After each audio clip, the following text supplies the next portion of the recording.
Yo, welcome to the broadcast. My name is Mike Reed.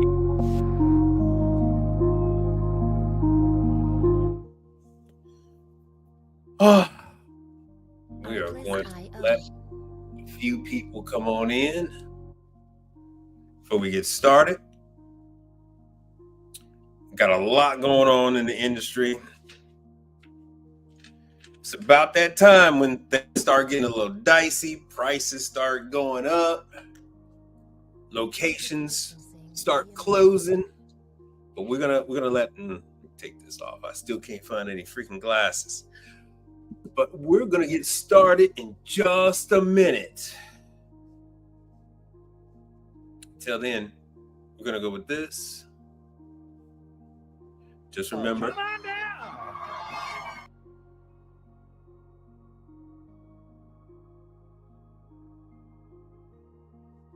Just remember, you are more than welcome to come on the show.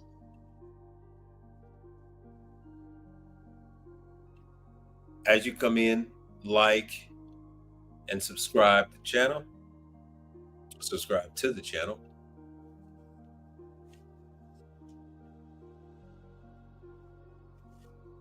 Music licensing reimagined. How good of you to join us. Yo, yeah, you are an early adopter, my friend. How was training class? You went to training today? Because today is 11th. How was training, my friend? Let me prep some of these pictures.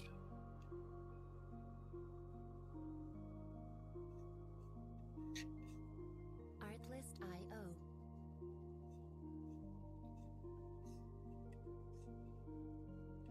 Photographs. All right. Those are live.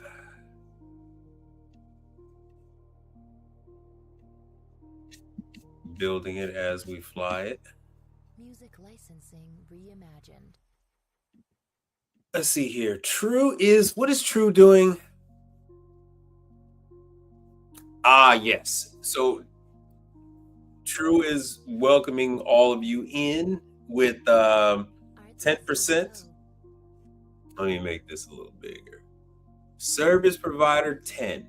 When you sign up, True is giving you 10% off on your first purchase.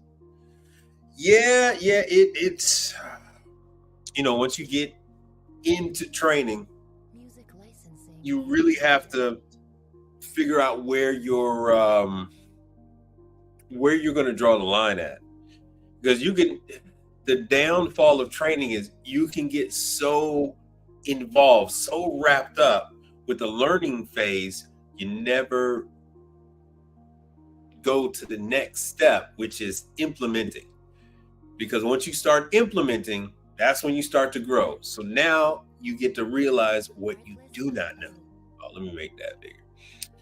Once you start implementing, you find out what you don't know, and then you have to go back to training again.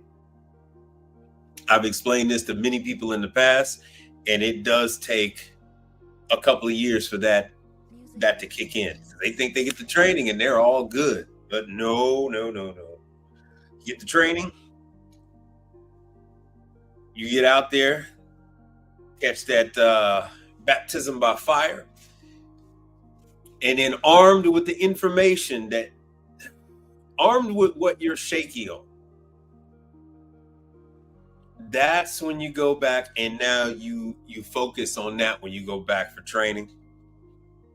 And it don't stop. It don't stop. So then once you tackle that hurdle, then you're going to end up with the next level of difficulty in training.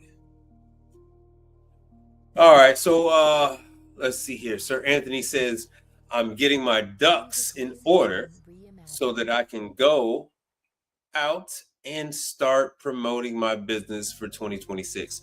No, sir, you're doing it backwards. That is not getting your ducks in a row. Sir, that is backwards. You need to go out and introduce yourself to people When you introduce yourself to prospective clients, you ask them for a walkthrough. When you go on the walkthrough, then you see what equipment they have. You're going to see if they have leasing stickers on their ice machines or not. You're going to ask them if they own their ice machines. You're going to ask them what they own and what they do not own. Once you find out what equipment they have, that is what you focus on. But going out and getting training, you can go out and get training. And if none of your customers have any of that equipment, you have just misused your time. Artlist.io. So you need to get out there. You need to find out, because everyone's under this illusion. Everyone's under this illusion that they're going to go out and talk to a customer and then they're going to start running today. They're going to just boom, start doing 10, 15 calls a day. And just every person that they meet, they're going to start running calls on with that client. That is fairyland. And Brother Frank, what's happening with you? What's happening, Brother Frank? As a matter of fact, that is operating on this right here. Gentlemen, don't waste your time in the vain pursuit of this and that endeavor. To be high on hopes and illusions. To be high on hopes and illusions. To be high on hopes. Be high on hopes.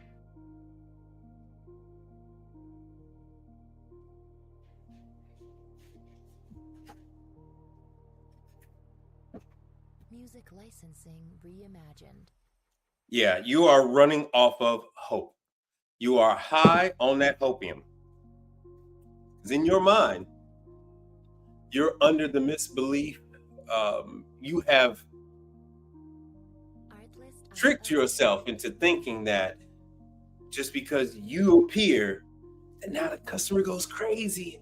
Oh, you're going to have all these applause because you've shown up. You're the savior. They're happy, right? You're like, oh my God. Oh, he's here. Our business is saved. It doesn't work like that, bro. It doesn't work like that. You need to find out, you need to let these people know that you exist. You need to let them know at what level you're at. Hey, I'm a small independent, just coming over from residential, and I'm going to be tackling this commercial side.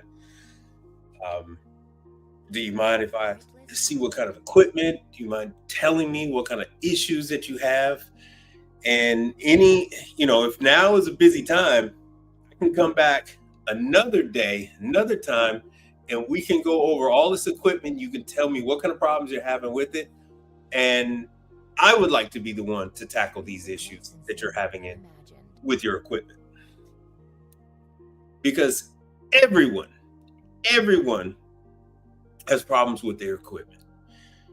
This is not the residential side. Here, on this side, equipment requires constant maintenance.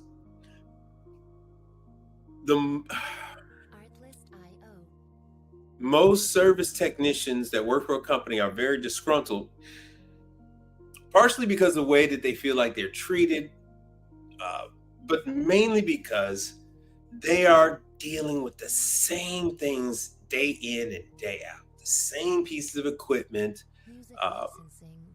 that's being misused, that whole thing. So you need to introduce yourself to any and all potential clients, find out what equipment they have, and then you'd start to tackle the training for that. It's like, why would you spend $2,000 and 4 or 5 days going to Carpenter Johnny to get K3 training, or even the main, what do they call it, like main equipment training, if you don't have a single ice cream shop that you're taking care of, if you don't have a single McDonald's that you're going to be taking care of. That is training that you could put on the back burner. Which you need to find out what equipment that your customers have, what they're using. Maybe everybody's using Frosty Factory. If that's the case, you might want to spend a little time getting training on that. If everyone in your market has Pitco, if that's their favorite, why would you spend time with FryMaster? Why would you spend time with Ultra Fryer when everybody's got Pitco? Maybe they have Royal. So those are things that you're going to want to focus on. You're not going to want to focus on whatever training's out there. You need to be a little more specific. Since we got about 11 minutes in, let me hit you guys with the AI lady. Welcome to the broadcast. This is a source of information on all things related to commercial appliances. Welcome all of you that are new to commercial and those of you well-versed in this industry of ours. Your host is Mike Reed, a technician who has been in the industry for 32 years, with his beginnings working in his family's appliance business based out of the western suburbs of Chicago. Get ready for a truly interactive broadcast. Have all your questions ready and prepare yourself to truly engage with Mike and discuss ideas on all things related to commercial appliances. Without further delay, here is your host. Welcome to Oh, sorry about that. Yes. Okay. So now that the AI has introduced you to me, all right, let me go over some of the latest and greatest. Oh, let me give you guys the link so that you can ask your questions. You are all welcome to come on up. Let's see. What about you, Sir Anthony? You want to come on up and ask your questions? You can leave your camera off if you're shy. It's all right. It's all right. All right. If you're shy. All right. I thought that I was supposed to get as much ICE training as I can get under my belt as a start. Here's the thing with that. An Isomatic is not like a Hoshizaki. A Hoshizaki and an Isomatic is not like a Follett. A Follett is not like a Manitowoc or Isomatic or Hoshizaki. Istro is like, some of their models are like a Manitowoc. Istro has some models that are like Hoshizaki. In your market, for what you are qualified for what you might attract, you might just get Blue Air ice machines. You might just get Max ice machines, for which there are no training classes. Oh, you don't need a mic and headphone. You don't need, so you say your mic and your headphones are stashed away. You look forward to coming up once you do it from your phone. You can call up on your phone. It's just a link. You can tap on the link from your phone, and that's the nice thing. I'm using StreamYard. StreamYard and Comcast have been having problems lately. I got shut out during the last stream, and I saw even yesterday, people that were making broadcasts on YouTube were cut out and their video was choppy up to yesterday. So I don't know how long that this is going to last, but you can hit that link using your phone. You don't need to use a computer. And you can come on up, and this will go a whole lot quicker. But for all of you guys that are just now tuning in, let me show you what I got up on the screen. This is with True. True is getting you 10% off of your first purchase from their online. Just hit 2 hours ago. So when you sign up for the e-store, you can actually call them up and they'll get you all signed up. You can email them, they'll get you all signed up. Music licensing.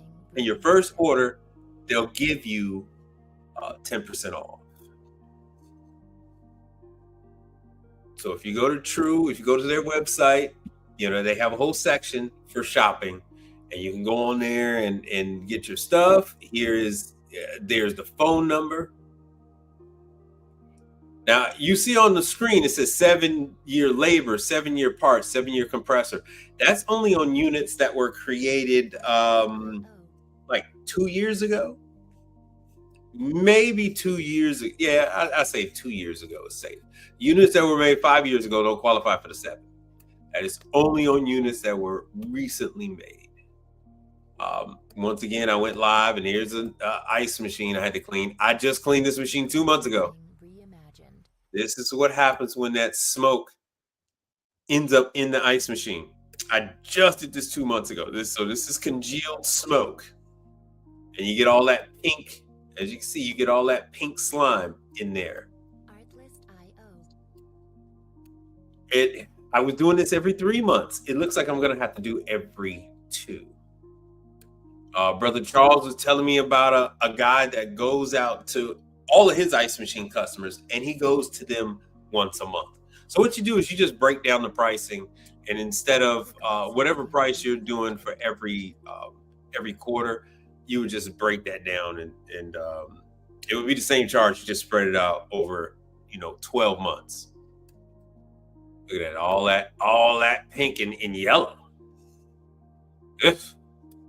The health department has been out, just like a crazy person. And you'll see my client, they didn't go with me on the chemicals. They didn't realize I did chemicals.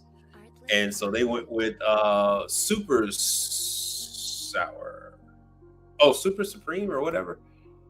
And they are supplying their dishwasher and everything else. They're supplying their dishwasher. They're supplying their chemicals. So I just hit them up when this Music licensing. lease is up. Reimagined. All right, let me see what else we got here. So this is the link. You can hit this link from your phone. You can call right on up. And you can have a nice, fluid conversation. But you learning at the classes, unless you go and do that expensive hands-on, you learning at the classes, it's not going to be, there you go. Oh, where the hell did you go? Oh, there you go. There you go, brother. Welcome. There you are. Welcome, Brother Mike. How are you? I'm all right. Now we got a voice with that. Thank you, Brother Frank. Yeah, because I was just talking with Brother Frank. I was like, man, they gotta reach these guys, because everybody's on their own. Everybody's on their own mission, and y'all ended up a creek without a paddle. Well, I definitely appreciate you reaching out and taking the time, to share your expertise. Well, that's what this is all about. And you know what? I've noticed that there are a lot of people putting some hate out. There's a lot of people putting some hate out. I've seen it. You know what? They make these comments not on the residential stuff. The same person can put out videos and pictures on residential, but when they start doing commercial or start posting commercial, then you start to see some hate. So Well, I can kind of understand why they would have the hate. I don't See, know like, why they have the hate. It's like you're obsessed with these hoes out here. Like every show or every time I listen in, you talk about this hoe Shizaki. Yeah. And I'm like, just let the hoes be hoes. You know what I mean? I'm just out here trying to make money. You know Hoe what? Shizaki, It hoe is, Nataki. but see, I just want to make money. the Hoshizakis outnumber us. You know what I'm saying? You can't get them all. What did your father tell you? He said, "Hey man, you see all the Hoshizakis out there?" Yeah. Yeah, son. Yeah, Pop, let's go out down there and get some of them Hoshizakis. Hey, no, walk on down there and let's get them all. You know what I'm saying? Yeah. It is when you're dealing with this stuff, you can't. There's not enough time in the day. There's not enough employees. There is, dude. You can only. You know what? A good example of this is I was just talking with Brother Frank. And look, I don't care where you live. You are limited with the number of places you can go to. You Salute are, to Brother Frank. yeah, man. You're limited, man. You're limited. So, bro, people are offering $10,000 sign-on bonuses. That's People are crazy. out there. Hey, man, they're plucking, bro, 10, 15 employees at a whop from their competitors. Wow. Giving the manager 6 figures and then giving them a bonus for each employee that they bring over when they jump ship from their company. So that is the kind of thing that is happening right now. And that is happening with the large these companies that are taking care of hospitals, right? You go to a hospital, they have ice machines on every floor. They have so many ice machines. It's a single hospital. Have you done a single ice machine yet? No. So it takes hours to clean a single ice machine. Yeah. Not only does it take hours, it takes a lot of energy out of you. A lot of energy. So it is, bruh, I want to say cleaning ice machines is the most hated job by service technicians. Who we got here? Oh, Picture Man 63. What's happening? How good of you to join us. So, the things that I'm telling you guys to do are not things that are desired by the larger community of commercial technicians, right? Now, is it profitable? Yes, it is. Right. So Brother Frank said it takes him 4 hours to clean the ice machine. Yes. Let me see here. I did that Manitowoc today. And I'll easily say I did a door hinge on the True. I was done with that thing in like 30 minutes. But cleaning the ice machine, that Manitowoc, yeah, it took me about 4 hours. You gotta disassemble everything. That's what me putting half the parts in the dishwasher. Okay. So yeah, so I'll put, if they have a dishwasher, I'll put whatever removable parts in the dishwasher, let the dishwasher clean off the muck and the grime and all that stuff. And then that heat will actually help you get some of that stuff up off of there. Oh no, what does Brother Frank say? It says, because you got to make sure it's working properly. Yeah. So I completely agree with Brother Frank. And that reminds me, all right. Do you have a checklist for going out on these ice machines? Well, I was creating one, just from the stuff that I've been watching as far as videos and everything like that, making my own notes and everything. What do you have so far? Like just different steps of like different parts where to start to take it apart, and then what to apply and just go through the various steps. And right now, I'm just starting off with the Manitowoc, but I was going to do it as for starting with Manitowoc, running down the different ones, whatever I can find on the internet. I just go through the videos and make notes and say, do this first, do that next, so on and so forth. Make my own checklist, but I haven't found anything online. I was just about to say there is no such thing. Got it. Okay. So what I am guiding you all into and through is a very guarded, a very protected industry.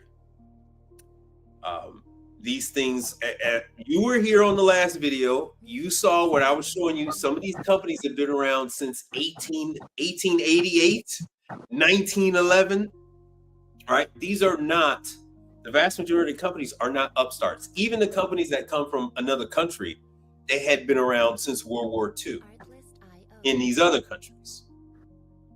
So that's actually like the start, the genesis for a lot of these manufacturers, where they were part of the war machine, and this is we're the beneficiaries of that now, just like with NASA, and we're the beneficiaries of microwave and induction and all that kind of stuff.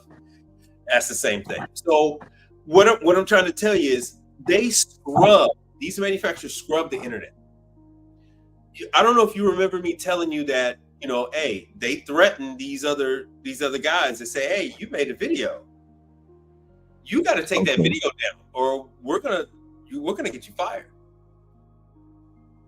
And so the other people at the cave, I don't know if you noticed. So some people, they'll like throw out little stuff. Hey, guy, who you work for? Hey, man, those aren't regular people.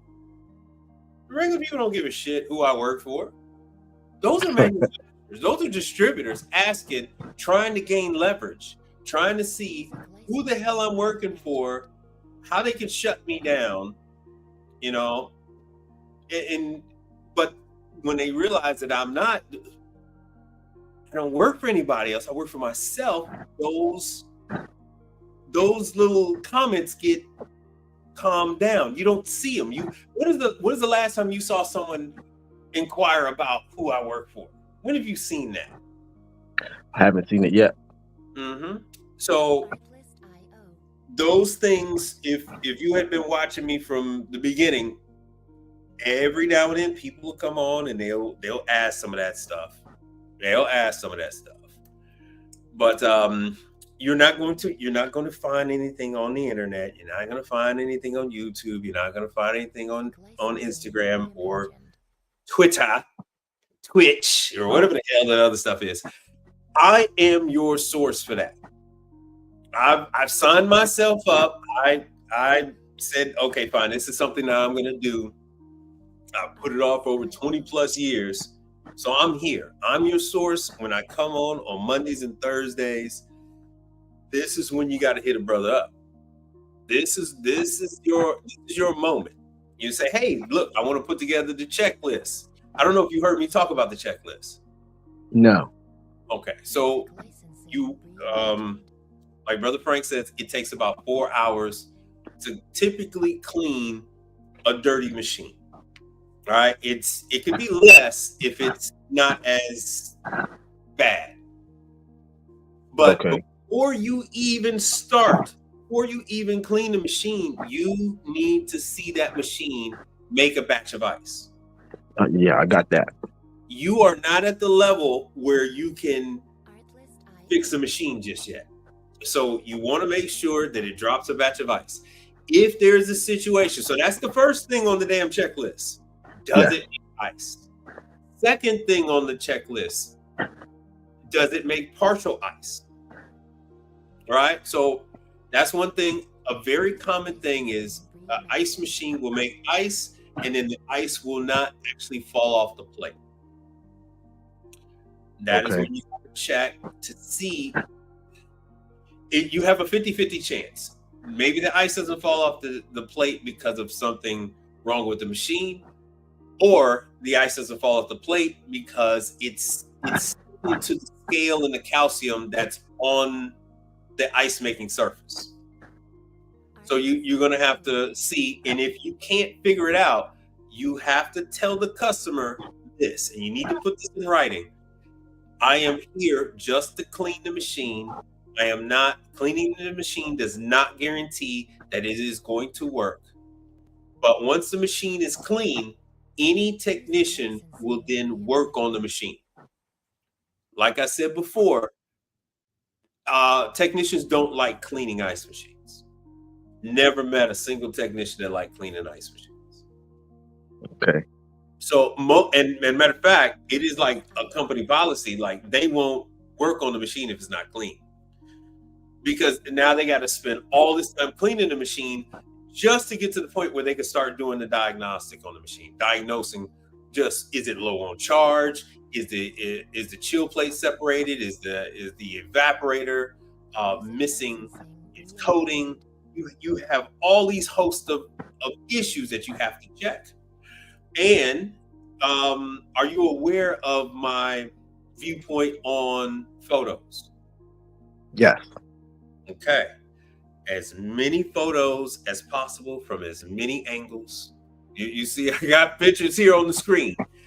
Photos, photos, photos. You want everything. Until you get paid, you do not get rid of those damn pictures. If that customer does not, if that location does not become a customer of yours, you still want to keep the photos. You especially want to keep any model and serial number, because that's another thing that you want. You want model and serial number. It needs to be on your checklist. Model and serial number. You need to hit it with the disclaimer. You need to make sure it drops any batch of ice. And if it doesn't, then you have to go and make an educated guess as to whether it's something that it needs to be cleaned and then it's going to work, or this thing actually has a more serious issue. And you need to stop, and that because you're so new and because you don't have backup, you need to let that customer know and see if they're willing to go forward from that point on. Because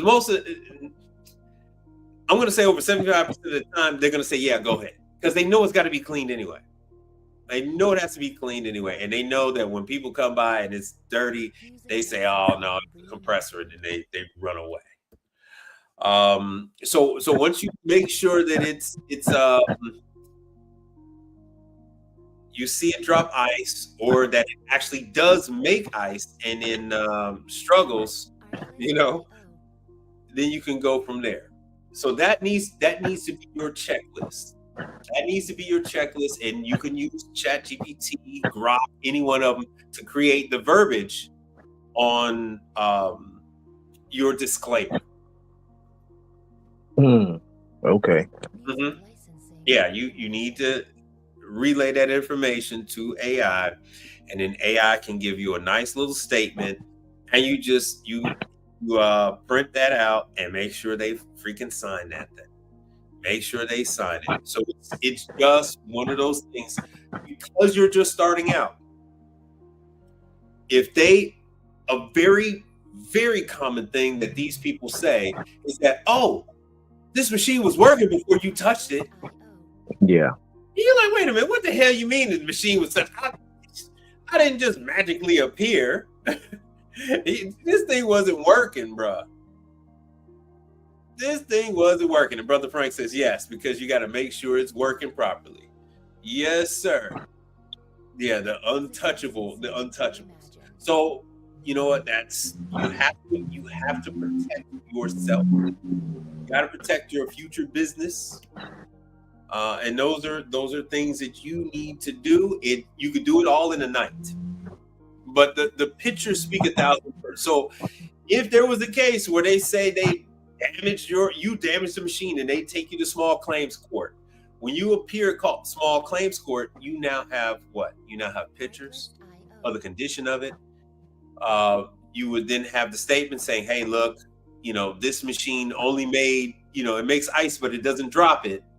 And this guy said, yeah, he was willing to take the chance on me cleaning it to see if that would help the machine continue and complete the cycle. So those are all things that you need to have. That is what you need to have in mind. How would you defend yourself if this person said that you were in the wrong? And if you don't have pictures, you don't have any video, then it's just your word against theirs. And let me tell you, they're going to side with that owner every time, every freaking time, every time against you. You're going to be a scammer. You're going to be a con artist. You don't know what you're doing. It's going to be all those type of things. Okay, so your checklist is basically 5 items, 5 fundamental items. For you, it is. Mine Okay. goes much further than that. I go Okay. much deeper than that. Okay. Much deeper. But you don't know what you're looking at. So I'm not going to tell you to check floats. I'm not going to tell you to check ice thickness probes. You don't know what you're looking at. So the KISS method, you got to keep it simple. That is your best protection, is just see if the damn thing makes ice. And if the thing stops along the way, you got to take notes. You got to let the customer know. Say, hey, look, man, this thing, this thing won't even start. Are you going to sign off on this thing? You got to sign off on this thing. That is because in the customer's mind, cleaning fixes everything. Oh, you cleaned it. How come it's not working? Because it's got a bad intake valve. There's no water coming in. No water, no ice. Right? No water, no ice. What are you expecting? Oh, the last guy, it wasn't working. He cleaned it. It started working. Yeah, but this one actually has a bad fill valve. So you got to have this repaired. So that's what protects you from those situations, because you're not a shark, Music licensing reimagined. but you're Yeah. dealing with people that are sharks. You must keep that in mind. You're dealing with business owners. Got it. You're not dealing with Artlist.io. the woman Warranty customers. born and trying to nurse the baby, and we'll go take care of it, and I got to go put the baby to bed and all this stuff. You're not dealing with that anymore. You're dealing with business owners that would get over on you, as easy as they would say good morning. Music licensing reimagined. Okay. And keep in mind, they will file a claim on your insurance. Yeah. So they'll try to file a claim. They'll take it to small claims court because they want, they'll say, oh, I missed out on $2,000 of ice because the guy didn't fix my machine and I had to pay somebody else to fix the machine. And he told me he can do it. And protection. Artlist.io. Got it. So those are the things, and you're not going to find this online. Those are the things that you want to protect yourself with. Let me see here. What else do you have going on? What other fantasy can I crush? But sometimes it's hard to know what I don't know. So I try to write down questions as I'm going about my day. Yeah, but I don't know what you don't know. Yeah. So for right now, I guess this covers it. No, it does not. No. Okay. Oh, you don't stop there. You don't stop there. You must push forward. So here's an Atosa. And my advice to any newcomer: do not touch the Atosa. Stay away from the Atosa. I think I have that in my notes. You said that before. Yeah, I said that a long time ago. So you've been following me for what, 2 years? No, only about 6 months. Really? I said this 6 months ago. All right, so this is. Well, I've been going through all your old videos. I go through your library every day, so I can go back. All right. Well, all right. So this customer, I don't have that many that have an Atosa. I am one of Atosa's Gen 1 service technicians. They didn't have an ice machine back then. This is the newer edition. This one, he bought this brand new. So this is a R290. And once again, just like with a refrigerator where it pokes holes in the evaporator, this one actually leaked out refrigerant. I don't have the pictures. Damn, I don't have the pictures on this. I think I have it on my tablet. But it had a refrigerant leak. So in this customer, he always calls the manufacturer. Even I have a very strained relationship with Atosa.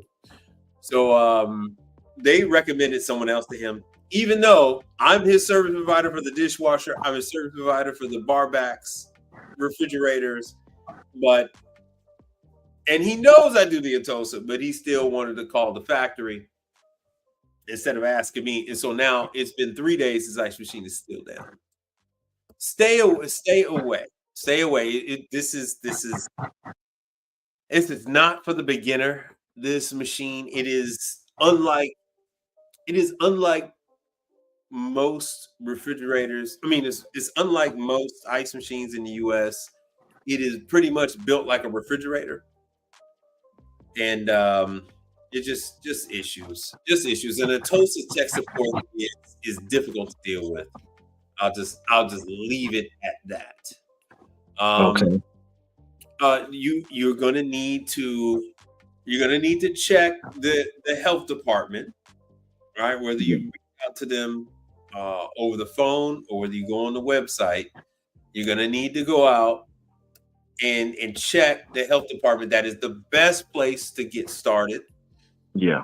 With these people that have filthy ice machines, you're not gonna get a pushback on the price. You're not gonna get a pushback. Now, those are the ones that they're gonna ask you to start right then and there because the clock is ticking. They only have a few days to get this stuff going. Once that tag is on there, let me see what else we got going on.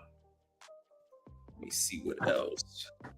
So the training that you received, it is a basic rudimentary training. It's really the training that you had today really just set you up for I mean, not you, but it's for technicians that are already in the field that have additional questions. So you witnessed that, right? Yes. Now, how big was that class? There were about 40 guys in there. Really? At you paid $35? Just 30. 30 And bucks? I got a lot of swag. You got your, how many books did you get? 4, 5? Yeah, 4 books. And 4 I won a couple of prizes. Oh, you paid attention to taking notes, huh?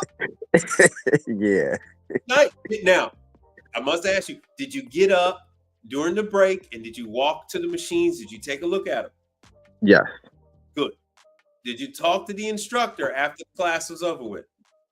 I talked to him briefly. Oh.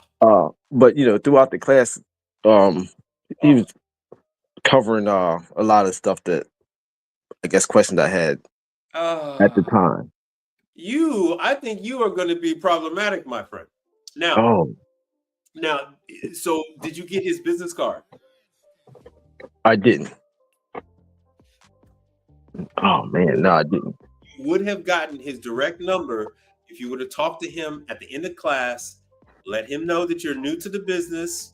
Let him know that you might need a little help and that you're looking for to start out with cleaning. He can help guide you on that path. He would then facilitate some of these calls with the distributor in your area. But if you don't talk to these people, they don't know. They don't know what you know. They don't know what you don't know. Got it. We're not mind readers, brother. We're not mind readers. Yeah. Brother Frank says, yeah, he said, you're gonna be all right, King. Yep. Brother Frank says, keep at it. But you need to talk to people. It is not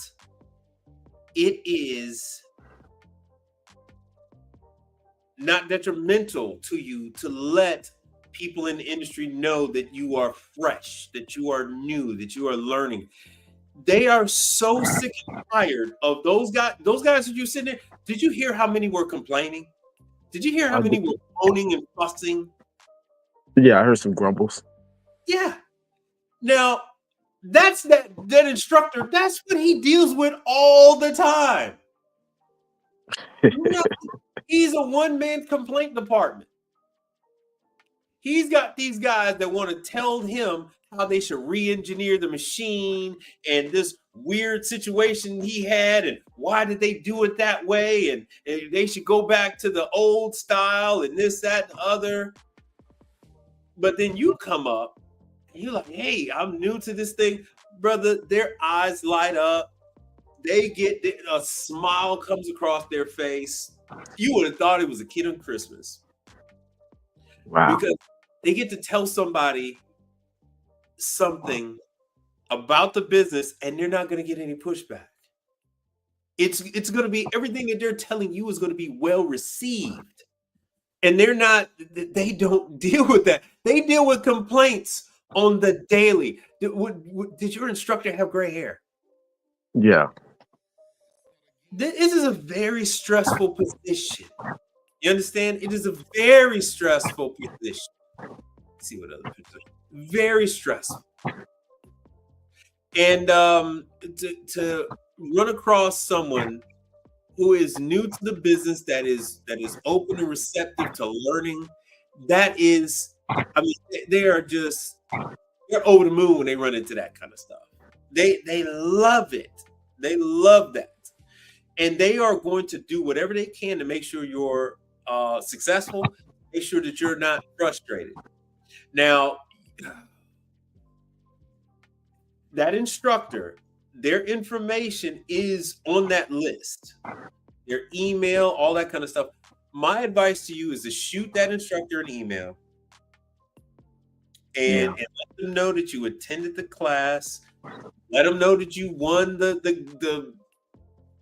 glasses or the flashlight or the tool set or whatever the hell it was. Yeah. And ask that instructor, what is the best way that you can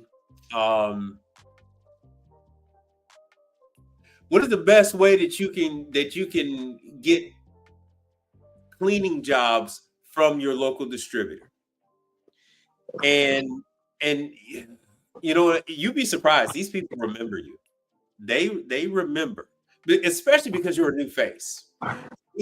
We see the same people in these damn training classes year after year after year. Like, who was in your class? Was Coke there? Was Pepsi there? Culligan was the main one there. Yeah. Oh, Culligan. Yeah. That's the main one I thought was Culligan. Interesting. And did you see all the vehicles in the parking lot? Oh yeah, a lot of vehicles. Now, be honest with you. Be honest with me. Were you a little intimidated? No, not really. I try not to walk like that. You know, I've looked at it like my competitions, and I'm like the new guy. Well, they're not your competition. They are. You with you. So, Pelican is buying those units and leasing those units. Yeah. Well, you know, I mean, but I try not to be too intimidated. You know, no, I mean, when I enter a room. Is when you pull up in the parking lot and you see all those $1,000 vans, and over $250,000 worth of tools and parts in the vans. You know what I'm saying? They got the logo on it. It's come on, man. It's impressive. I mean, yeah, it's definitely impressive. Yes, you know, and that's why I'm trying to strive for instead of my little tiny truck. Don't fall for that one. Don't fall. Just be you. Just do what you can do. This business is solely dependent on your brain power, right? You can't force it. You can't. There's no. Only other thing you can do is hire someone that has technical experience. But I'm trying to shorten this learning curve that you're going to have to go through.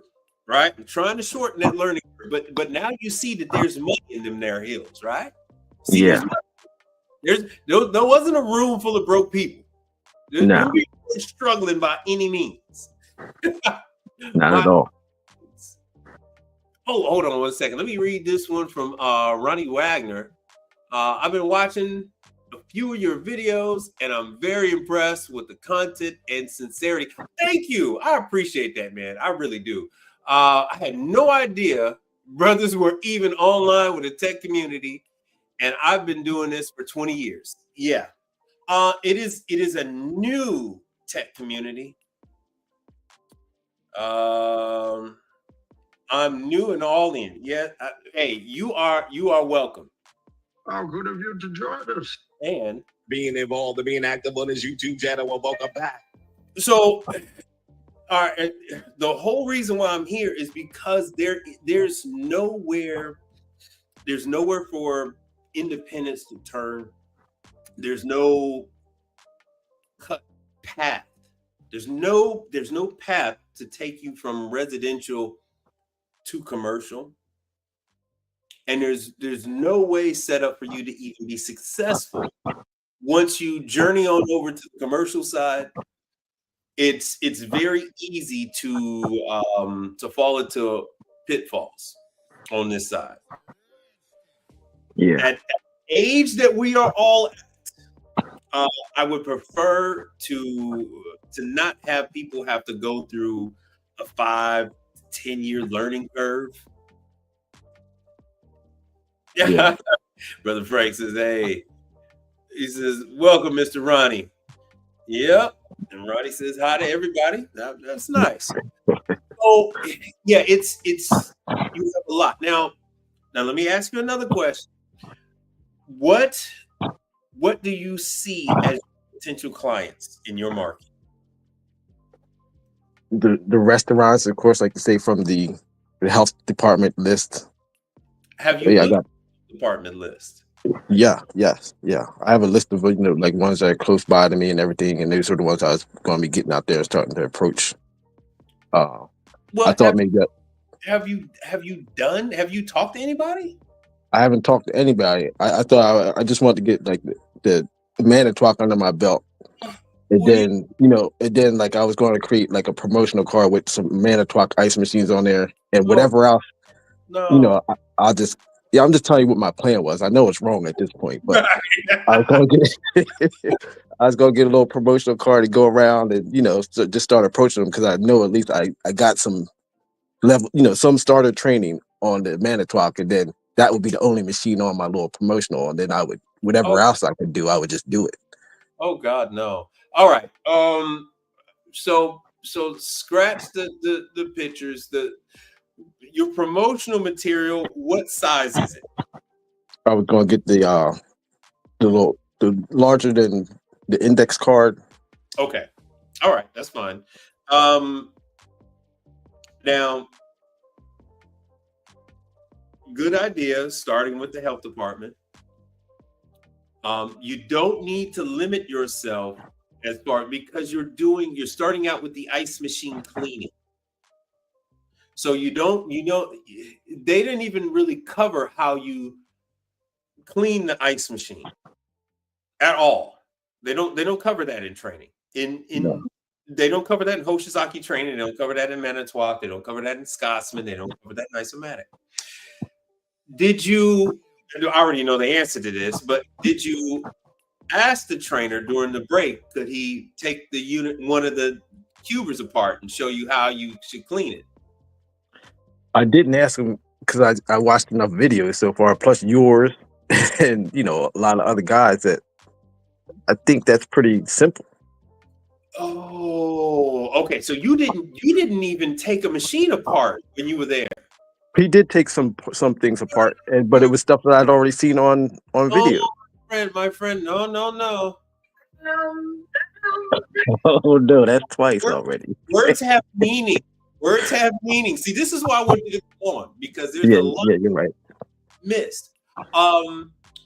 You need to. All right. So I have an assignment for you. Okay. All right. So all is not lost. I need you to go to your local distributor.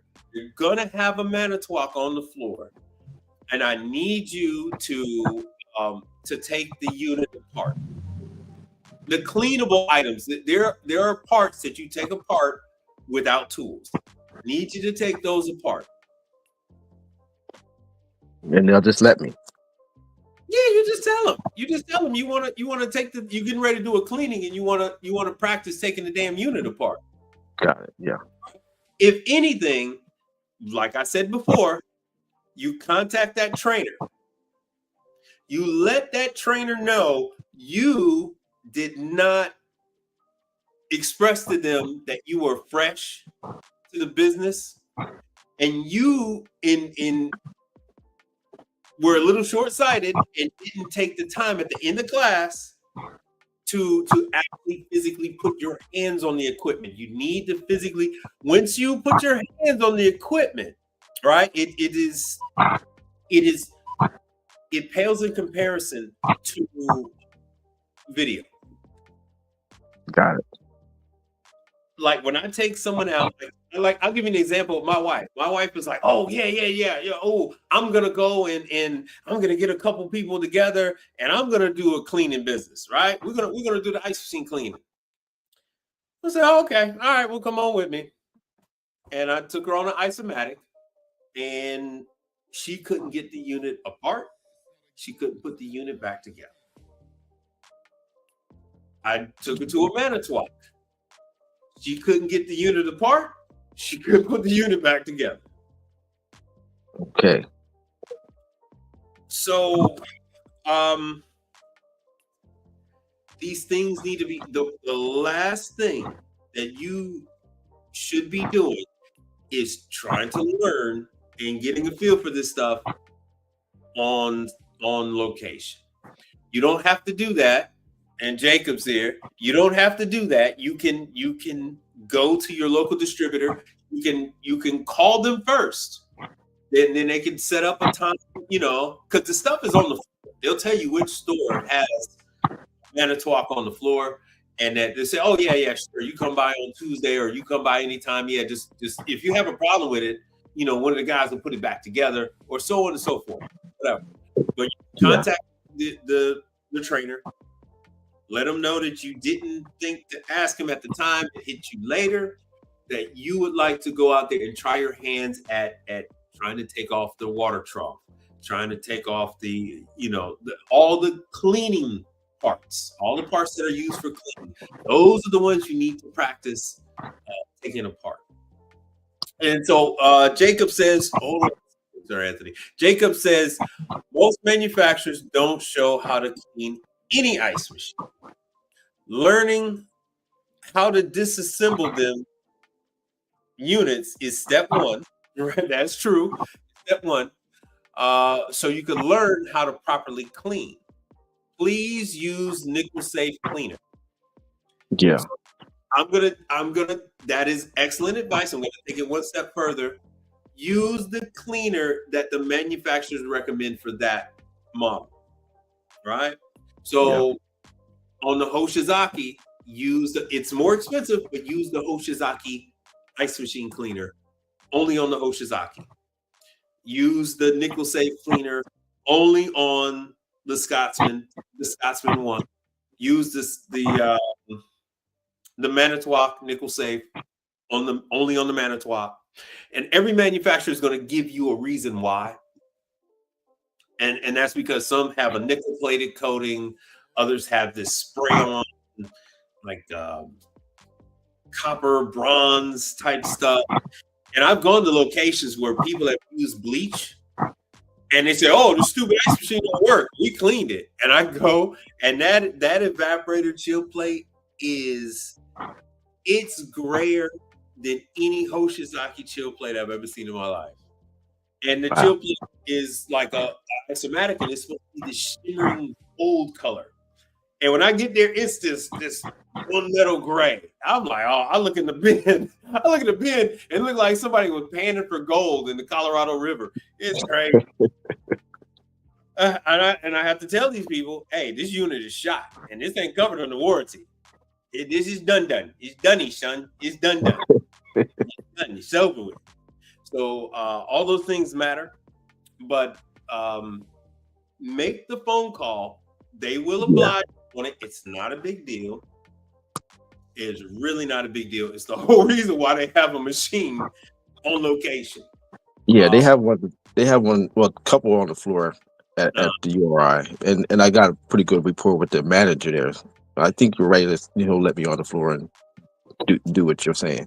Right. You just let that trainer know that you didn't say, hey, I got this location over here. I like to take one apart, and he's gonna go ahead and talk to URI, and that's gonna speed everything up. That's gonna grease all the wheels. I know you're cool with them and all that, Yeah, but yeah. you know, you cannot be in the shadows when it comes to these manufacturers. Everyone needs to be in on the loop. You know what I'm saying? Everyone needs to know that you're an option. Yeah. Everyone needs to know that you're an option.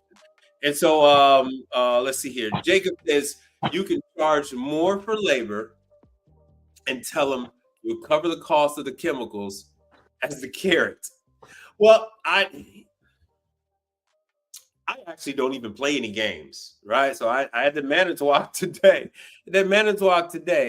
And I charge them for the sanitizer. I charge them for the cleaner, because the Oshizaki cleaner is going to cost you about $100. Okay. Hold on one second. Let me see. Let me look that up. The Manitowoc is the cheapest. Manitowoc and Scotsman, you could buy them in smaller quantities, and that you're going to be good. Like Manitowoc cleaner, you can get that as cheap as like $8 for a small tube. Same thing with with some of the other ones, you can get that like Scotsman one, I think $20. Hold on a second. Let me cancel this. And you'll have time. Like I said, URI carries this stuff, and that's another thing about building up this rapport with these guys. When you're buying cleaner and equipment from them, that's what this whole thing is all about. That's what this whole thing is all about. Hold on one second.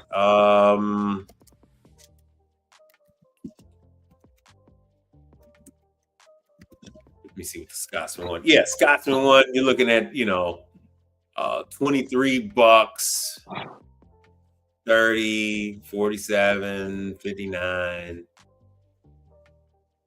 Yeah, so it is their nickel safe cleaner. Now, I like to tell people that you could use other cleaners.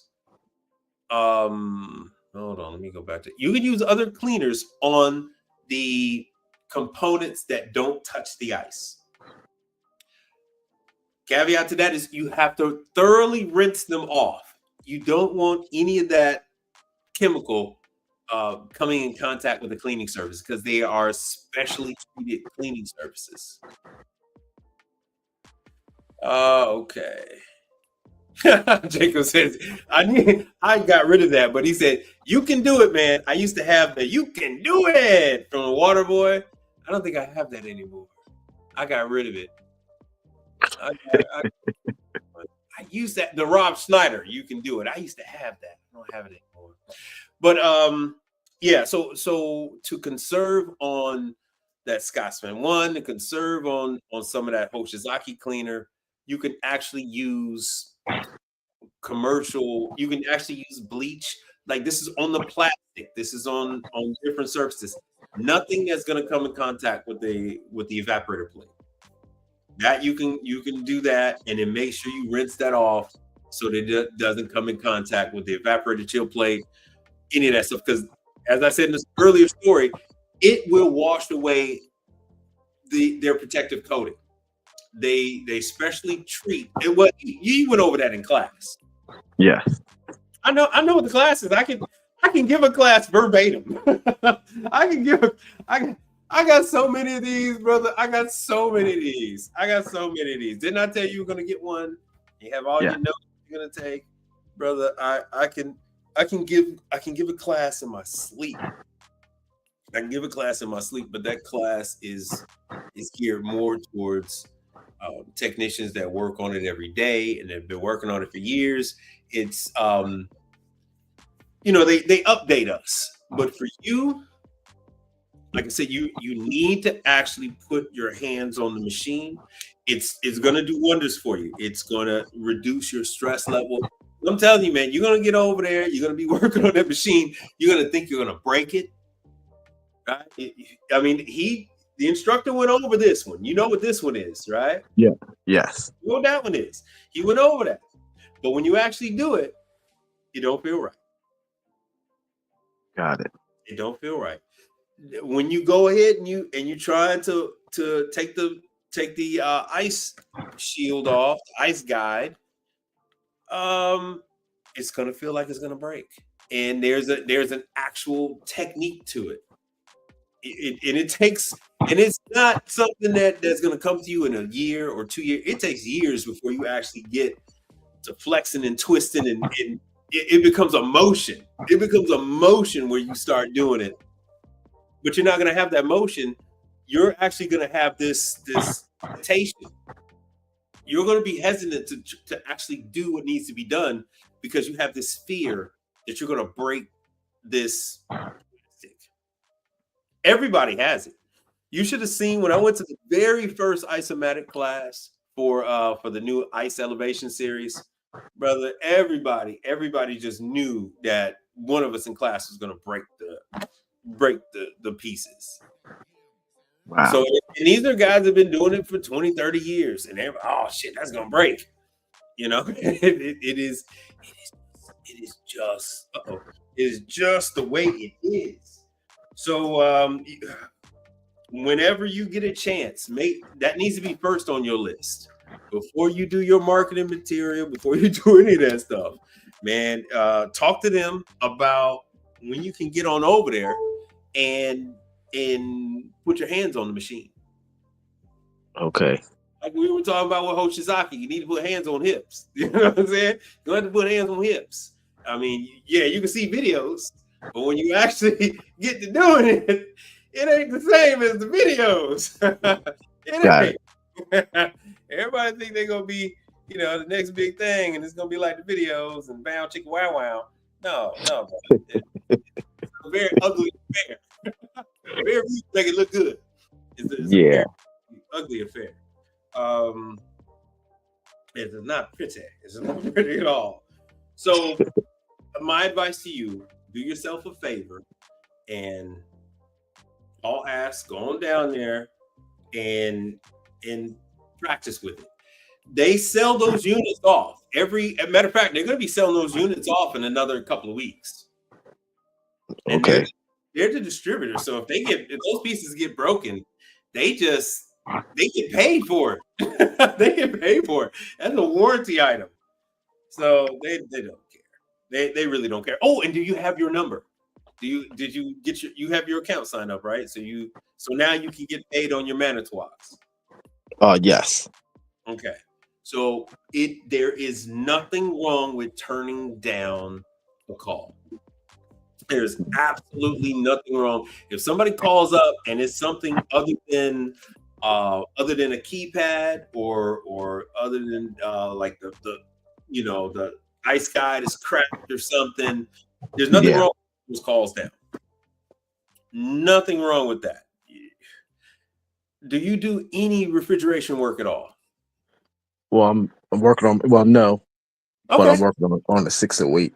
I didn't need to know what you know. So especially on the Manitowoc, if they have a thing where they say, oh, the fan motor doesn't work, you got a 50-50 chance that it is a fan cycling switch and not the fan motor. So even on those, for you, I would say to turn those down, because to properly change the fan cycling switch, to properly do it requires seal system work. Now, there's another way that you can do it, but we're not going to talk about it. Got it. Okay. Yeah. That's only that's only if it's out of warranty. See, so it looks like oh yeah, fan cycling switch $28. Oh yeah, I can do that. Yeah, but you have to braze that into the system. You're gonna have to recover the charge. So it's for most of us, it's just. But for you, that's gonna be like an 8-hour thing. And then Manitowoc on the phone is gonna say, "Oh, you don't need none of that." That Mike Reed said, "Just use the pinch off method." That pinch off method is not gonna serve you well. That pinch off method is gonna cause holes and leaks. And no. But they said something about not being able to use pinch off on Danfoss. Um, some of the Danfoss parts that they added to the machines Mm. because they're stainless steel. They're talking about that's not the fan cycling switch. They're talking about the TXVs. Yes. Okay. Yeah, you're right. Yes. That's something different. That's something you are not ready for that. You are definitely Yeah. not. Yeah. By no means. Yeah. But that requires a lot more diagnosing. That requires clamps with your meter, whether you're using wireless or whether you use a manifold with clamps, because you want to check the temperature to make sure that there's actually refrigerant going through that line when it's supposed to be or when it's not, and it's a whole thing. So Hoshizaki has it's a Danfoss issue. It's not an Isomatic issue. It's a Danfoss issue. It's not a Hoshizaki issue. It's a Danfoss issue. It's not a Manitowoc issue. So guys like to dump on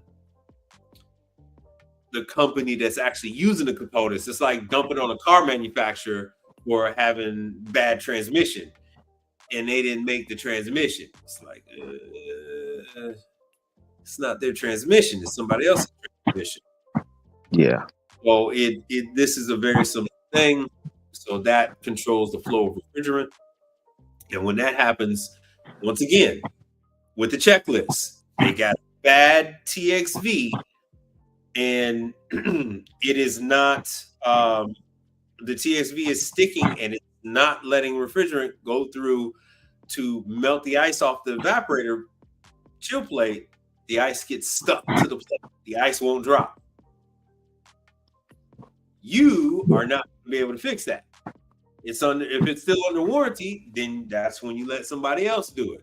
That's one of those things. You say, hey, customer, I'm here to clean the machine. I'm not here to do the repair. The ice gets made, and I'm here to, make sure that the ice machine is fully cleaned. And then another technician can do the repair if it is, something else. If it's a TXV or typically on Manitowoc, it's either going to be dirty or it's going to be a TXV. On Isomatic, it's going to be dirty or it's going to be the TXV. So. Hoshizaki, it could be a separated plate, evaporated plate. But you've heard the grumbling. You heard the grumbling in class. Yes. Fill in the blanks. So that's where that comes from. That's where that grumbling comes from. Because they spent all that time cleaning the damn machine, and then the ice still didn't fall. Got it. Like, this was a horse shit. You probably heard that a time or two in class. Yeah. Why put that damn thing on there anyway? They should go back to the so and so. Yeah, I like when they used to run the water over the plate. They'll say all kind of stuff. Yeah, hey, and Brother Frank said it's nothing at all, to just turn a unit that just to walk away. So you have to put that since you're new, you have to put this all in the hands of the customer. And say, hey, I do the cleaning. I don't do the repair. I'm just starting out, but I'll clean it. And then this way, they won't void your warranty when they come in and say, oh, well, this machine is dirty. That's why it won't work. So that's all the sales tactics you can do to help facilitate that sale, help, grease the wheels. And like I said, the health department, it's a good thing to just hit all those up because they got to be clean whether they work or not. They want those machines clean. Yeah. Mm-hmm. Yeah. Well, see that disclaimer that you mentioned, that's the small stuff that I'm trying to get in order when I say get my ducks in order so I can be prepared to hit the pavement. Because I wasn't even thinking about like the disclaimer. My mind wasn't on that just yet. I was thinking about. You're coming from a world where it's most of the stuff is going to be pretty simple to fix. You're no longer in a babe in Toyland anymore. You're now entering a world where it's a lot of complexity. Yeah.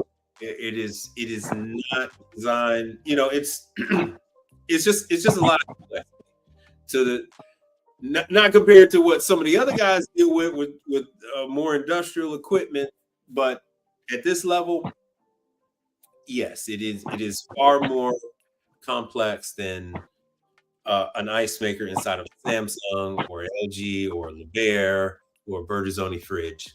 This is a whole different ballgame.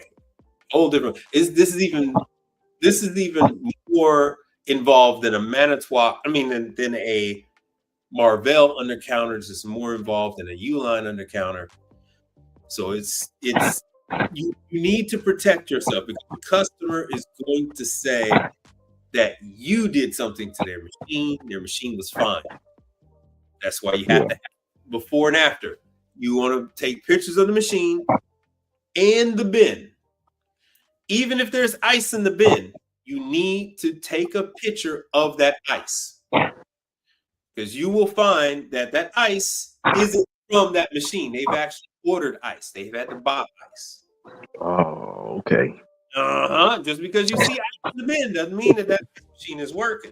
That's why you must see that damn machine working yourself. Now, whether you want to come in right away, turn the machine on, and then go get your paperwork going and all that other stuff, and whatever you want to do, write it up, start talking to people, and then go back to the machine.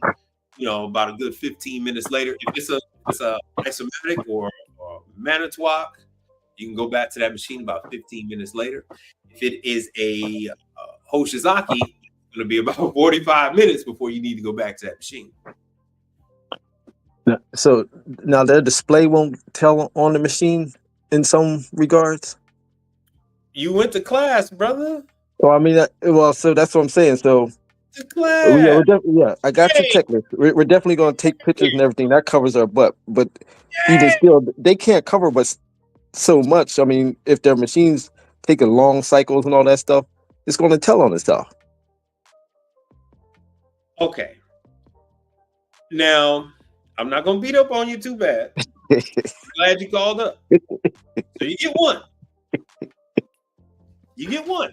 Okay. In the manual, and now I do realize, like I said, you get one because when you're sitting there in class, your eyes is glazing over, stuff is going in one ear, right out the other. You don't know what the hell you're listening to. You really don't. True. Go over the sequence of operation. The trainer said this to you at least 3 times. The machine won't give you an error code the first time it happens. Sometimes it has to take 2 or 3 times before it's going to give you like an error code on the front that something happened. But when it comes to Manitowoc especially, you have to dive into the programming. With the Manitowoc, you're going to have to go into the diagnostic mode. Then you're going to have to go into the error logs. And if that machine is anything older than 365 days, it's probably going to have like 12 damn errors on there. 12, 14, 35, 45, 65 errors on that damn machine. Easily. So it's gonna, long harvest is gonna be there, but why did it have long harvest? It could have been any number of reasons why it had long harvest. You're gonna see TXV errors, and these things are gonna pop up like once. They're gonna be there just like one time, one maybe 2, but those are just starting point. And those are things that you're going to learn later on down the line. But those errors don't stop the machine.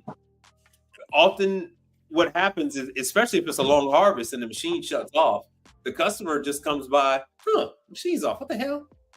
Hit the button and the machine starts again. And then they walk away. And the ice just comes raining down. It makes ice. It's situation where Maybe it's a cold day. Maybe the water, it's not enough water in there. Maybe you have a TXV that had a flake. Maybe you have a dump valve that had some flakes of scale in there that just so happened to prevent the TXV, just so happened to prevent the dump valve from fully closing. And you had a little bit of water leak through that dump valve. And now you don't have enough water to finish the cycle. What you then end up having is you have this winter wonderland on the evaporator plate, and then it doesn't come off the plate. The machine stays running far too long, and then it doesn't come off the plate, things like that. So that's another thing I forgot to mention to you is the dump valve. There's a guy I know, he gets scared to death of the dump valve, but the valve. So it helps keep the water clean in the trough and the sump. When it goes and it flushes itself, it opens up the dump valve, and then all the water comes out of gets pumped on a Manitowoc. It gets pumped up and out the machine through the dump valve into the drain. And if you have the dump valve that gets stuck in the open position, every time that machine is running, it's going to dump water out and down the drain, and then you'll end up with a long harvest. You'll end up with a couple of the little weird issues. So that's another thing you need to do. You need to check. Now, this is something that they don't cover really in the training class. It's kind of implied already. But when you're doing your checklist, this is another thing you need to add. When you're doing your checklist, is water running down the drain while the ice machine running? If you have water running down the drain while it's making ice, you have a problem. It's a very fixable problem. It's a very simple problem to fix.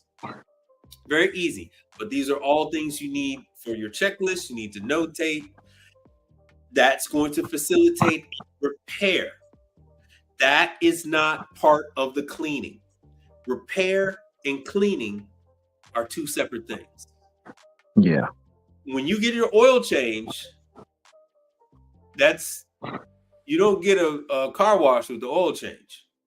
All right. When you get new tires on your car, you don't get a car wash. Same thing here. You're going to go ahead and replace the dump valve. You don't throw that in for free. That is a charge. That is a charge. You're going to want to charge your service additional labor hours for that, and then you're going to want to charge for the part. Yeah. Now, where I get a little creative is I give these parts interesting names. I give them interesting names. I give them interesting numbers. So I don't use. You could use the number that's online. So I'll show you what's on the screen. Let's see here. So, for example, on a cycling switch, it says it's 000135008. I would call this a Manitowoc fan manipulation switch. Part number REE 000135008. Now, okay. when you do things like that, so REE 0001358, nothing comes up. Your search did not put any documents. Let's see, Manitowoc. Let's see what comes up. Oh, this appears to be a discontinued or obsolete part. But if a customer comes to you and they give you what is yours? SR the 1SIRA and then 000 1385. You know what I'm saying? Then you know, you say, okay, that was a Manitowoc fan manipulation switch. So let me see. Let me just do this. So now you don't have to argue and fight with the customer. Yeah.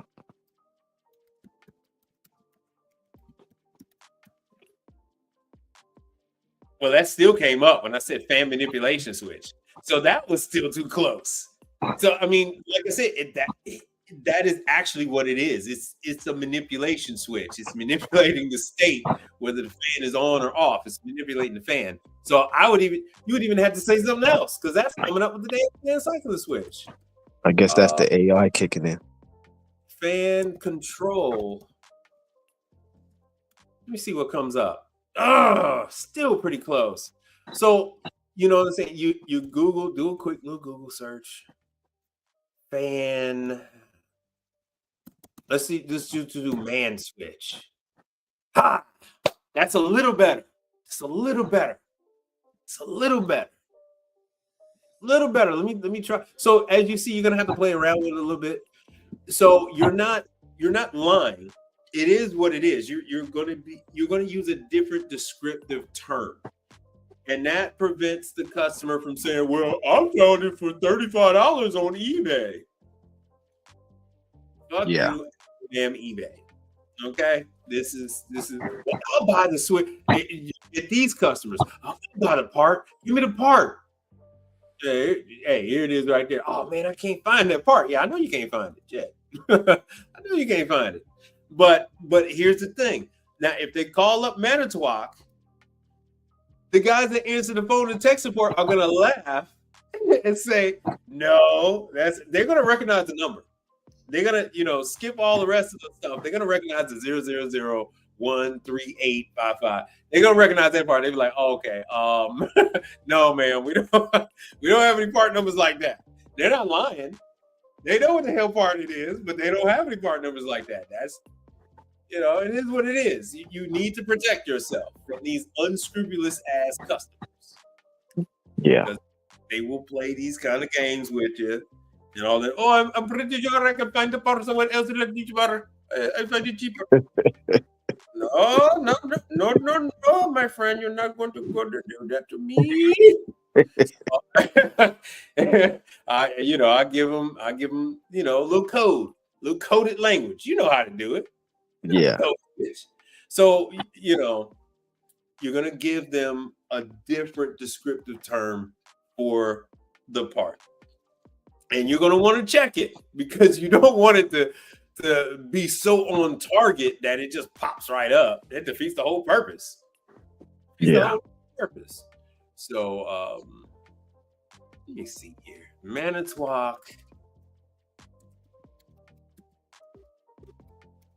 Manitowoc control switch.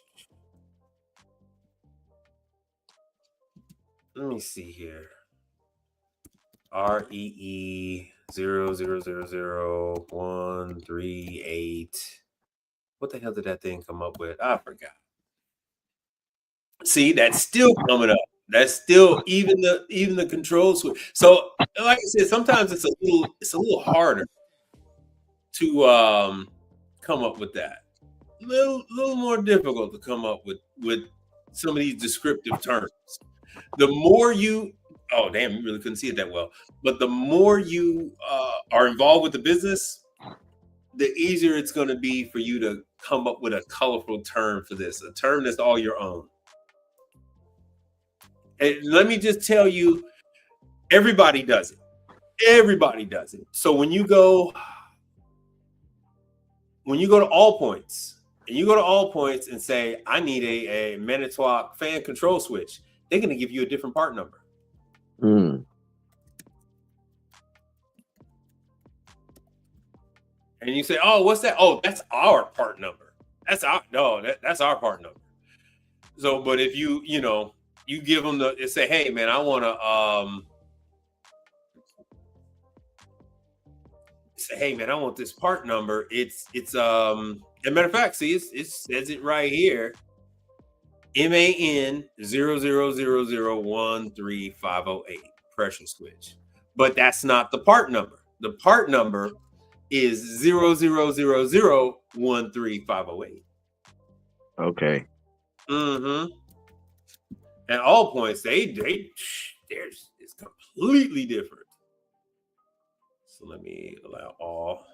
All right. So while I'm looking this up now, what is your game plan? I'm going to contact the trainer from today and tell him what I overlooked and start the conversation with him, and so that I can approach URI to go back in and work on the machine on the floor for the cleaning parts. Mm-hmm. So now you see on the screen, right? You see on the screen? Yes. All points for that same switch, their part number is 8010290. Wow. Replaces part number 0000013508. So this is a very common practice in the industry.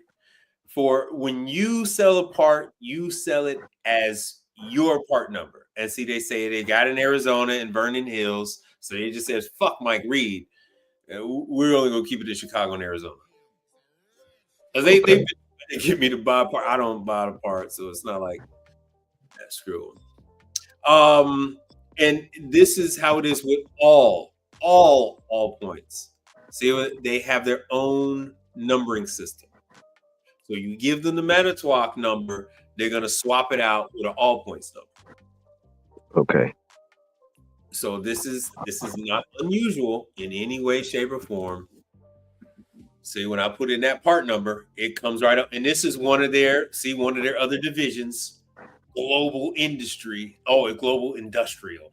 Excuse me. Damn, and the price is even higher, $169.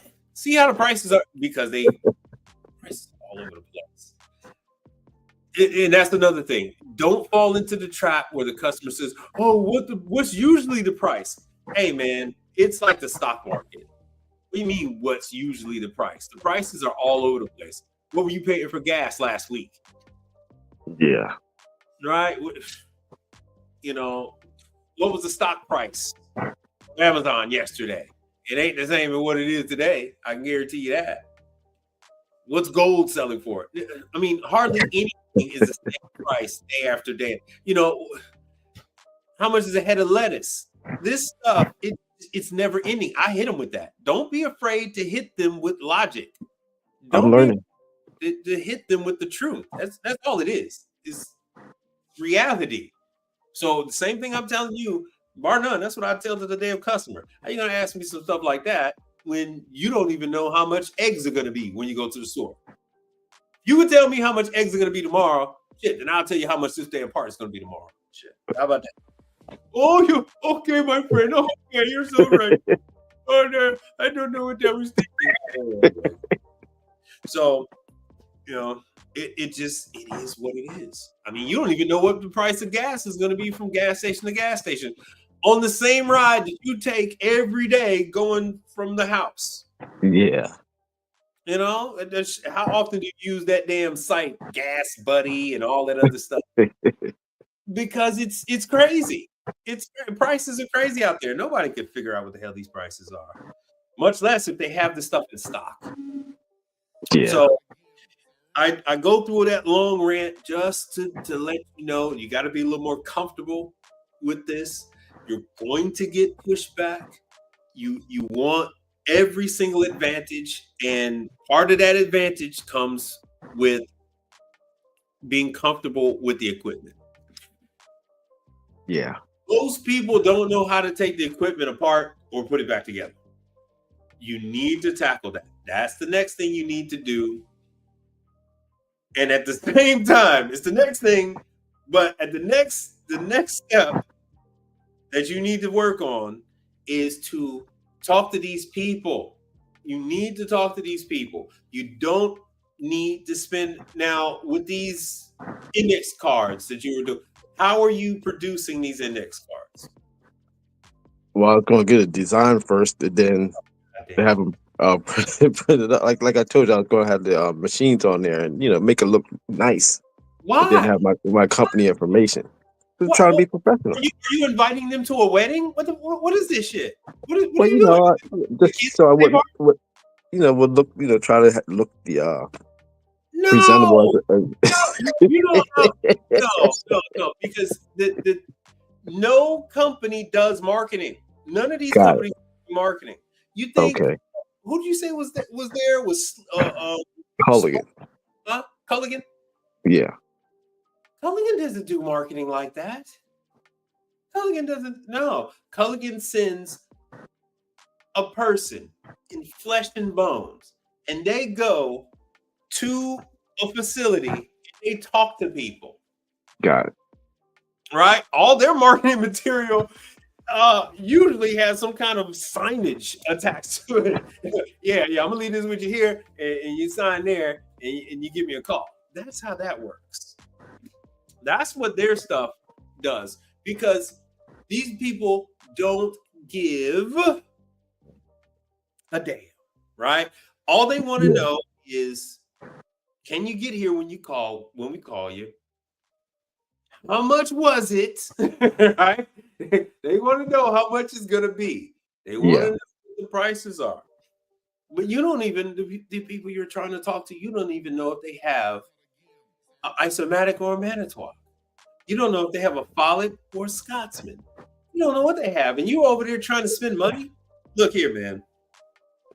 Yeah, you make a good point. What do you got at the house? Say it again. What kind of printer do you have at the house? Epson. Epson Workforce? Yeah. 7 series, 200 series, 400, 420. What you got? Oh, I don't know off the top of my head. Oh, the hell you don't. What kind of cartridges are you? What ink are you buying? 222, 720. Oh man, Sir, shame. I'm a big Epson Workforce user, so that's why I know. We got a new one that's got the new 222 cartridge. I used to buy the 720s. I used to have a Workforce. I used to have the double decker Workforce where I could print in carbon copy. So I used to have carbon copy invoices. So in the first deck, it was a double decker. So the first deck would print on the white sheet. Wow. And the second deck would print out the yellow sheet, the carbon sheet. And that way, when I did the invoices, I just write them up, and then everybody had their copy. I've since gone away from that. I've gone digital. But matter of fact, hold on.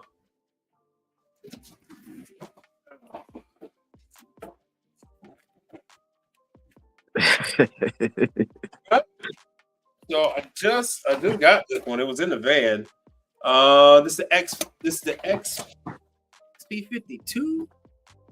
So I haven't cracked them. Hold on, let me get this.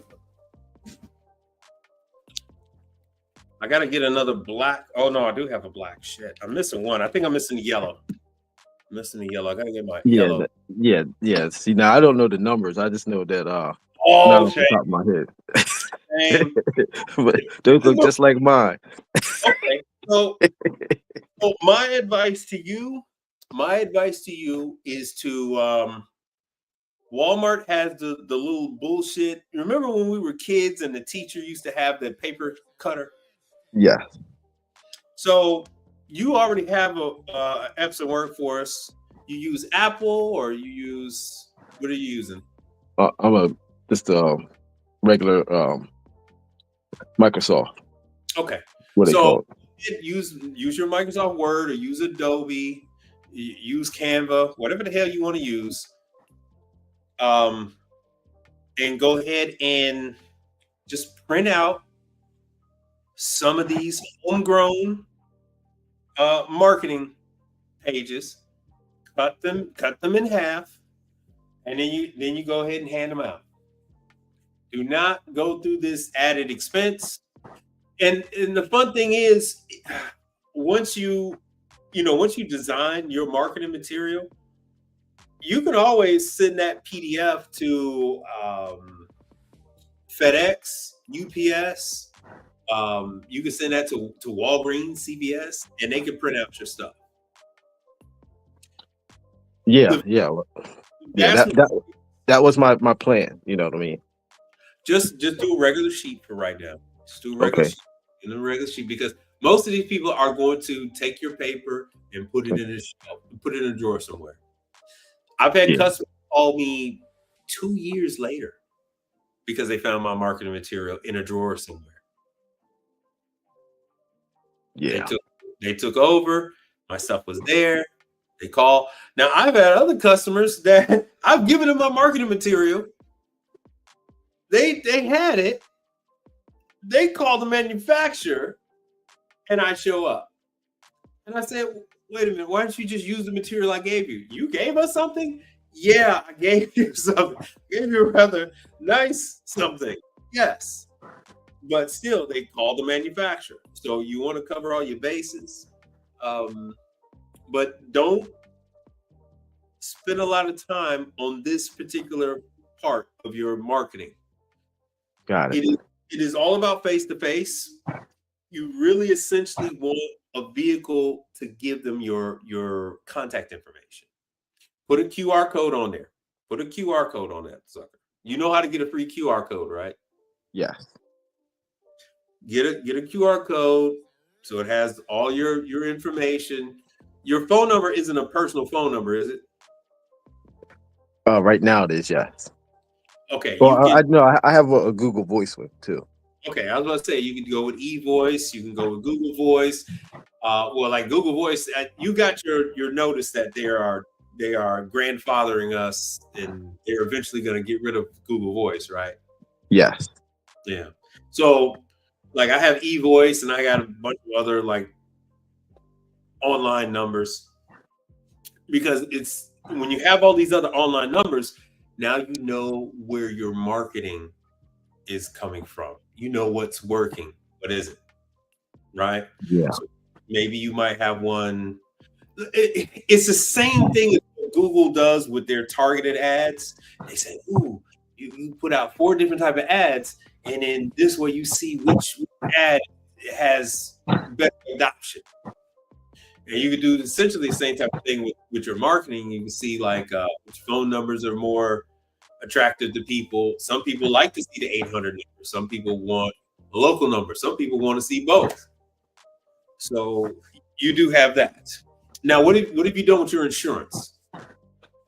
Now, with that, I haven't set it up for a commercial. I was going to wait until beginning of the year. Why? Like I said, I was planning on hitting the ground for in January 2026. Look, right now, I was in the preparatory phase, and I see that was a problem. Yes, you're trying to do this on your terms, not on the customer's terms, not on the client's terms.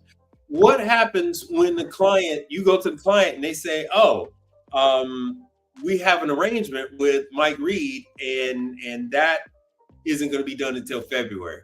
That's not going to be done until March." What do you do then? You're in the business world. People have contracts. People have things set up. And so what is he saying? He said, Deep. Okay. Oh man, I'm sorry, Deep. I missed a lot of that stuff. Deep was like, done. Okay. Yeah. So I guess he was talking about done about the marketing material at home. That's what you want to do. You start today. Do today. Do now. Now. Yeah.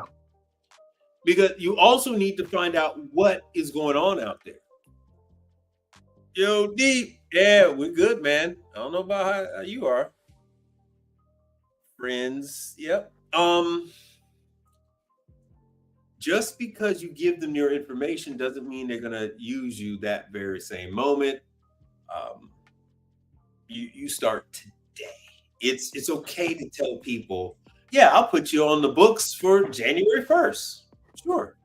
Because remember, cleaning, you're focusing on cleaning, not repair. Yeah. only time that they would want cleaning right now is if the health department came out.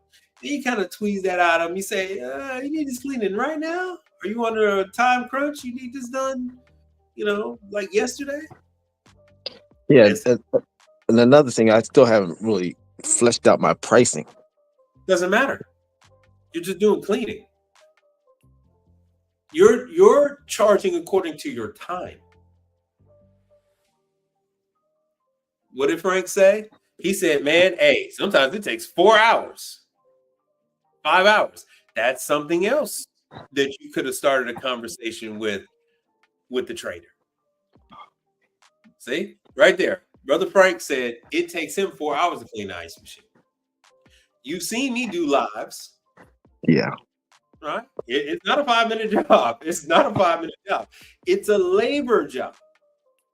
You're charging for labor. The only parts is technically you're charging for material, and that is going to be for your brushes, for any type of sponges, cleaning.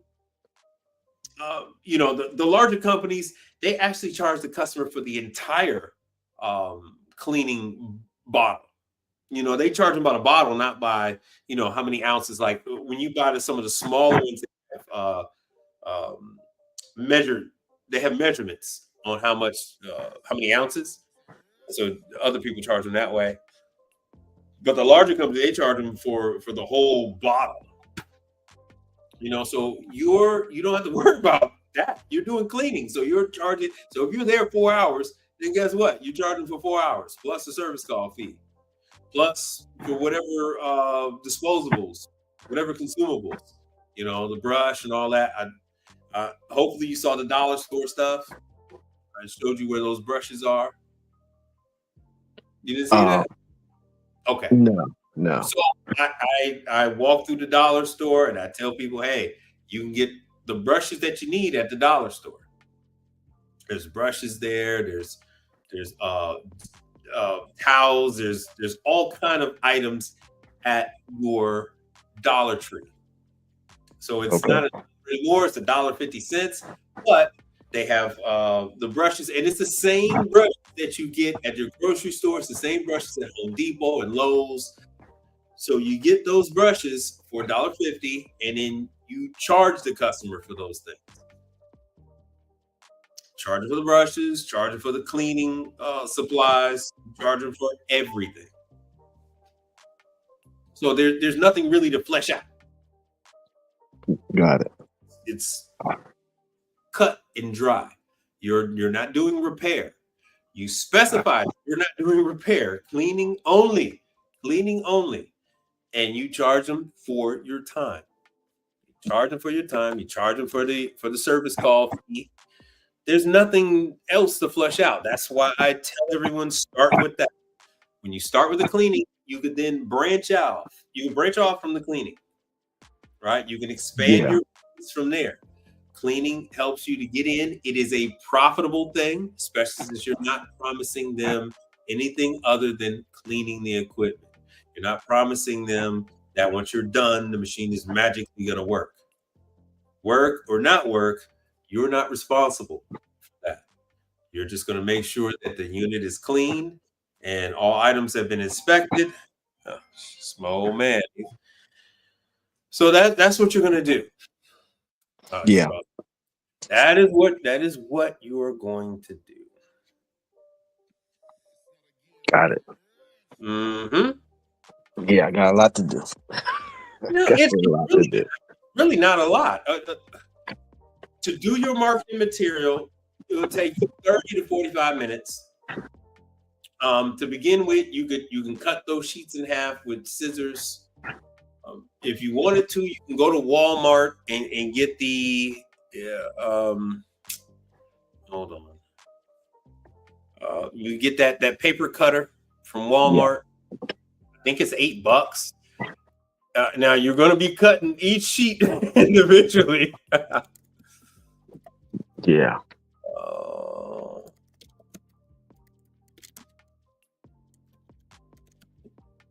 Yeah, so there it is. Walmart, $12.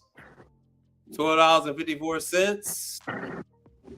There's a nicer one for Walmart for $21. $12, 15. Oh, nice. 15, 19. So that's if you want a nice straight cut. Or you can just print them out and use scissors from the dollar store or use scissors from Walmart and cut them in half. Now, word to the wise, the bigger the sheet, the better. The smaller the marketing material, the easier it is for them to misplace it and lose it. So you got the right idea. Bigger than a business card. Bigger than a business card is best. Okay. Half sheet is still iffy. A pamphlet is a book. A booklet is usually best. And what would go into your booklet? Would be general pricing as far as a service call fee. Your certificate. You got your certificate from Manitowoc because everybody has to line up at the end of class and get their certificate. So get your certificate. You want to get your Epson Workforce and you want to scan the damn certificate and you want to give out copies of the certificate. Yeah, okay. So that right there, you could still take the certificate and, take it on Adobe, take it on Microsoft Word, take it on Canva, and you can shrink it down into half. And then, so now you have two on each sheet. You can give that out, staple it, whatever the hell you want to do and give that out or make that part of your half sheet is the certificate is on there. So your company name, phone numbers, all that kind of stuff, ice machine cleaning, and then a significant portion of that marketing material is your certificate. Got it. So now, so like I said, you want to hit everybody up that's relatively close, everybody that's within 2 miles of you. You want to hit them all up. Gas stations, hotels. You want to hit them. The daycares and things are not really open to men coming by. But if you wanted to mail those, if you wanted to have a woman drop those off, those are always good places to contact. The private schools, the daycare, stuff like that. Public schools have their own people. Yeah. Mm-hmm.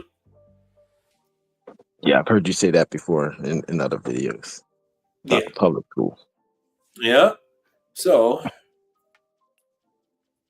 let me see here. Let me hit you with this. But there's also unknown unknowns. Things we don't know that we don't know. Yeah, I haven't used that in a long time. Mm-hmm. I guess I earned it. Yes, you did. Yes, you did. English, do you speak it? Mm-hmm. So you understand what I'm saying to you. Mm-hmm. Yeah. Well, what I'm saying is that there are known knowns and that there are known unknowns, but there's also unknown unknowns. Things we don't know that we don't know. Yes. So now that you've been aware of so many things that were unknowns, what are some things that you are now got your mind firing? So you learn not to spend any damn money on this beginning marketing material. Yeah, well, that was a big help right there. You learn that you need to go down to URI and put hands on hips. Yes. You already know about the health department. Yes. So what else? And you learn to start tomorrow. Yes. Yeah, just start. Mm-hmm. Not 2026 right now. This is number one problem. Yeah. Okay. Yes. Mm-hmm. So. Well, thank you. No problem. You're here regularly, so know that you're you're ready to go. I knew that there was something holding you back. And then you said that you were going to go ahead and go to class. And I know that's a very nice area. So I'm like, well, there's no reason to hold him back. Without the insurance, you can't service the mall. Yeah. So a lot of those places want it. So no one's going to shoot you for calling and inquiring about insurance. Yeah. No, it's not a problem. You know, they're not gonna come to your door with pitchforks and torches if you call them to find out what insurance, because you already have insurance on residential, right? For the residential stuff, yeah. You know, just fun fact. One of the viewers called to thank me because his insurance dropped when he added commercial. Yeah, I think I was on that live. Yeah, so he called and he was like, yeah, his insurance dropped quite a bit. And I said, you didn't ask him, what about 50-50, did you? He said, no. He said, man, I should have. I said, yeah, you can always call him and ask him. So your insurance is with who? Right now, I just got it through State Farm. State Farm is doing insurance again. Okay. That's where I got my vehicle through. And okay, well, this stuff is always in flux. Sometimes they want to do it, sometimes they don't. And yeah, I've been with State Farm since I was 15 years old, but off and on. But yeah, so you would ask them. Everybody does commercial. It's the residential insurance that's expensive, because when you do commercial, you don't have to worry about scratching floors. You don't have to worry about scratching walls. You don't have to worry about flooding places. Typically, you don't. Stuff like that, because there's usually floor drains for most of these places. So, I mean, when you deal with some hotels, you don't always have a floor drain. But you have a lot. The opportunity for property damage has been drastically lowered if you're doing commercial. Yeah, I was happy to hear that. Yeah, so the thing you want to do is call your insurance provider and say, hey, I'm thinking about getting into commercial. Do you guys do a commercial? Oh, you do commercial. Okay. Do you mind giving me a quote on what my insurance would be if I did insurance? So they're going to go through these questions. So how much residential to commercial? Are you going to be doing 10% commercial, 25, and yeah, I was thinking 70-30 is what I would try to go with. Yeah. 70 commercial, 30 residential. So yeah, you would ask. Was my thought. Yeah, you would ask them, say, hey, yeah, I'm trying to transition out of residential into the commercial. What would my premiums look like if I went 70-30 toward the commercial side? And then they're just going to give you, it's not like they're going to change your insurance. Yeah. So those are the different things you have to look forward to. Once again, all this stuff only takes minutes. Yeah. Nothing I told you takes anything besides the ice machine. The only thing that takes time is the ice machine cleaning. Your invoices. How do you have your invoices set up? I haven't gotten that set up. So what are you doing now? What kind of invoices are you using now? Well, see, I don't do any COD. Oh. Okay, you could try chat. You could try some of the online AIs, and they can generate invoices for you that you would then print out with your Epson Workforce. Yeah. Like I said, but I typically have my stuff electronic, so now I just use the iPad. I have all my stuff on Excel, and I do an Excel template. And then I work on it in Excel, and then export it as a PDF so that my so that my customers don't make any changes to it. Export it as a PDF to them, and then they take it from there. nowadays, most of the clientele that I deal with, they're multiple operation clientele. So it's not like the person that's getting the invoice is the person that's actually paying the bill. So typically I'm sending the invoice to multiple people. Okay.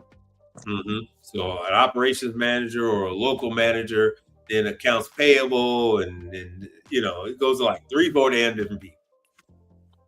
Yeah, like you say, a standard template, which should be a good place to start for something like that. Yeah.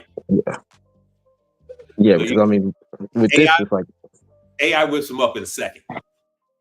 Yeah, I saw your videos on the AI, and I'm like with even with the training today, I was just trying to take a lot of the pictures, get my face in them and everything, like you say, so I can start teaching the system once I start going down that direction.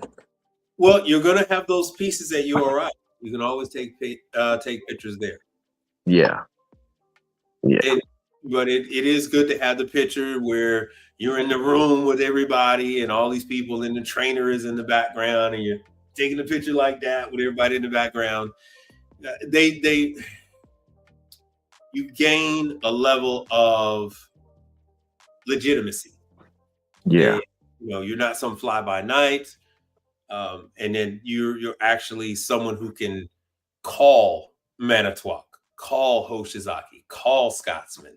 You're not going to be that, because that's the worst thing in the world for them, is that you're going to be that guy that's going to stand there and just, I don't know what to do. Oh, it's just broken. And they charge you money, and then they're gone. That is their biggest fear. But when they realize that you can call the people that actually made the equipment, they're more at ease with doing business with you. Yeah. Yeah. Yeah. So you're gonna do what tonight? Tonight? Yeah. Well, tonight. Tonight. Well, I've been staying up later for your program. Excuses. Because I mean, I have a day job, and then I've been doing that residential part time. 10 p.m. Yeah. Gentlemen, don't waste your time in the vain pursuit of this and that endeavor. Yes, yeah. This is, it's pissed. I haven't got time for this Mickey Mouse bullshit. Man, you gotta get, bruh. Bruh. So tomorrow, how far is URI from your home? Just like 20 minutes. Do you have any potential clients on the way to URI or coming back? Plenty.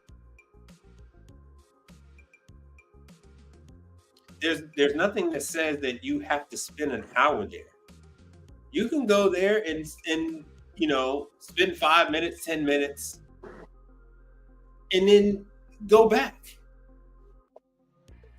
Yeah. No one touches that machine. I guarantee you that. No one touches those machines. No one touches them. No one touches them. They just sit there collecting dust. Yeah. They just sit there. And that's a new thing for URI, by the way, because URI just started carrying Manitowoc. They used to be Continental and Isomatic only. Okay. And so this recent agreement that they have is that now, and when I told people that, they thought I was crazy. But this is a new development for URI to carry Manitowoc. They've always been, did I say Isomatic? I meant to say Scotsman. They were always a Scotsman ice machine and Continental refrigerator location. Reason for that is they're actually owned by Continental Refrigeration. Oh, really? Yeah, it's one of those things like the car companies. So URI is the parts division of a much larger company. It's a private owned company, but it's an air conditioning company. URI is the parts to support the air conditioning company, and URI is the parts house to support Continental refrigerators. So those three entities are all one. And so now they've thrown Manitowoc in the mix because they carry Everpure. They have a contract with Everpure. Everpure now owns Manitowoc, which they covered in class. Yes. Mm-hmm. So tonight, it's 10 o'clock. 10 Yeah. o'clock. Are you going to spend the 15 minutes to make your marketing material? Oh, I don't want to get on here lying, Mike. Okay, so if you're not going to do that, are you going to make the effort to swing by URI tomorrow? You're going to need a Phillips screwdriver. The screwdriver, did they give you a screwdriver? Yeah, I have a screwdriver they gave me, but I have tools in my car. Yeah, but you don't need it. That's another thing. You don't. Okay, so you're only going to need the smallest of pliers, and that's to get the little water distribution tray off, and then you're gonna need a screwdriver to get the door open. Excuse me, to get the door open. So that's all you're gonna need, and then you can get in there and do all that stuff. You don't need to spend 2 hours in there, 4 hours in there. You only need to spend 5-10 minutes. And if you have a hard time putting it back together, maybe the guys are able to put it back together. Maybe it sits there until sits in the bin and stuff until the head sales guy comes around. Yeah. I don't see any problem with getting this thing apart or putting it back together. But like you say, I'm going to legitimately put my hands on it so that I can say it's done. Listen to me. Okay. All right. Okay. Yeah. All right. You know, do your thing, brother. I've seen many people attempt to do this stuff, and everyone has this same can do. I'm gonna do it. And they get there and they're like, oh no. Oh. So, in fact, that's easier said. I think that's going to be easier to accomplish than in the next 15 minutes me doing this promotional material. Okay. Well, the promotional material is just your business name, just your business phone number, an email address, and then you're going to take an image certificate and you're going to put that on there large enough so people can see and large enough so they can see your name.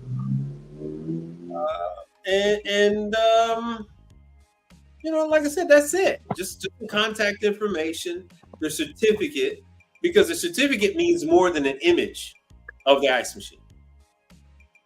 Got it. So you went, you spent your $30.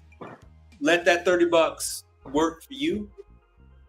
And if anything, maybe you take some pictures of the booklets and put that on your marketing material because people love that kind of stuff. Yeah, that's a good idea. Okay. It's a machine, bro. The machine, you'll find out these machines look different every time you go somewhere. They look slightly different. So the booklets, the certificate, that speaks volumes to the customer. Hey, this guy really knows his stuff, man. Look at this stuff. Yeah. But like I said, once again, you want to specify you are doing cleaning. Yeah. Cleaning. So that's one of the things you want to do. You put that, like I said, this takes just a few minutes to do. The amount of time I spent talking about it, you actually could have created that bit of marketing material. And like I said, you only need to print out. I mean, you're only going to do. It would be very impressive if you went to 5 different places in a day, because it only takes one customer to say, "Oh yeah, sure, come with me. I'm going to show you what we got. Come take a look at this."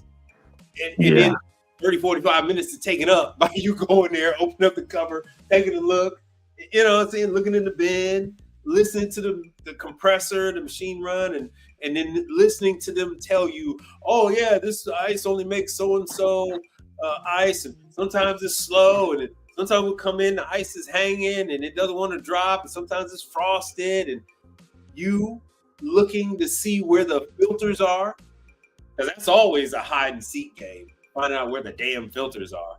Where your ice? Where's your water filters? Water filters? Yeah, for the ice machine. Where your filters at? Oh, I don't know if we got our filters.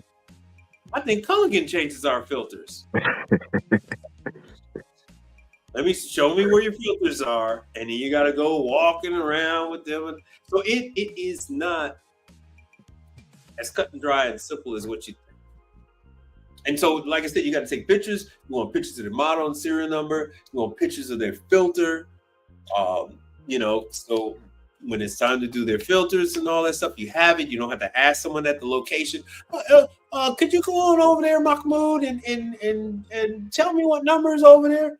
Oh, it's ever pure. You're like, oh, what's this guy talking about? I don't know what they dare to do. Jesus. So if you're already going to be there, it's best to get all this information while you're there. And you never know where one of these engagements leads to. So that's why I say it's very rare that you're ever going to do 5 introductions in a day. That's kind of rare. That's really rare. That means you're really striking out. You're really striking out if you're doing 5 introductions in a day. So I go through all that to say, you do a couple of sheets. You said you're going to cut them in half.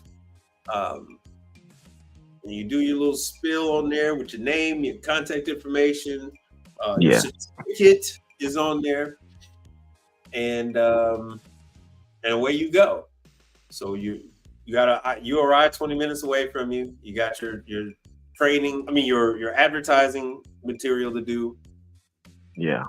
Oh, and you need to do a damn invoice. Yeah. Yes. So keep it simple, keep it basic, and you're going to modify it as time goes on, because it's going to be easier for AI to make an invoice for you, make it a full page, and you just tell it to make you one, and then you could tweak it and then have them export it as an Excel sheet. And then that way you can make the changes you need to, or make it as a Word. Or sometimes you can make it as a Word and do it that way. So what we got here? First thing I do when I get a call. Yes. So let me see here. It's it. Yeah. He gets it. So first thing this person does when I get a call, you take a picture of that model number. Yes, because you want that serial number. You want that model and number of that filter for that ice machine. For their water filter. So you want that, and sometimes it's on a counter, and then the water filter is below the cabinet. Sometimes it's somewhere in, and then the water filter is behind the ice machine. Sometimes it's like at McDonald's and other places. It's a whole wall of filters. It's nowhere by the machine. And you're in Pennsylvania, so you get some of these places that it used to be owned by corporate America, and now mom and pop have it, and they're they're living the corporate lifestyle. So do something. Start something. And just make sure you speak to these people, the hotels. Just start. You just have to start introducing yourself. So, with hands on hips and introduce yourself. This sounds like a dating show. I'll go with that. Right. But we've been on here for 2 hours and 14 minutes. All right. Let me put my shameless plug. This is how we keep this show going, ladies and gentlemen, boys and girls. I have information on here. Oh, you know what? I hate it when the show goes good because I never get to the industry news. I had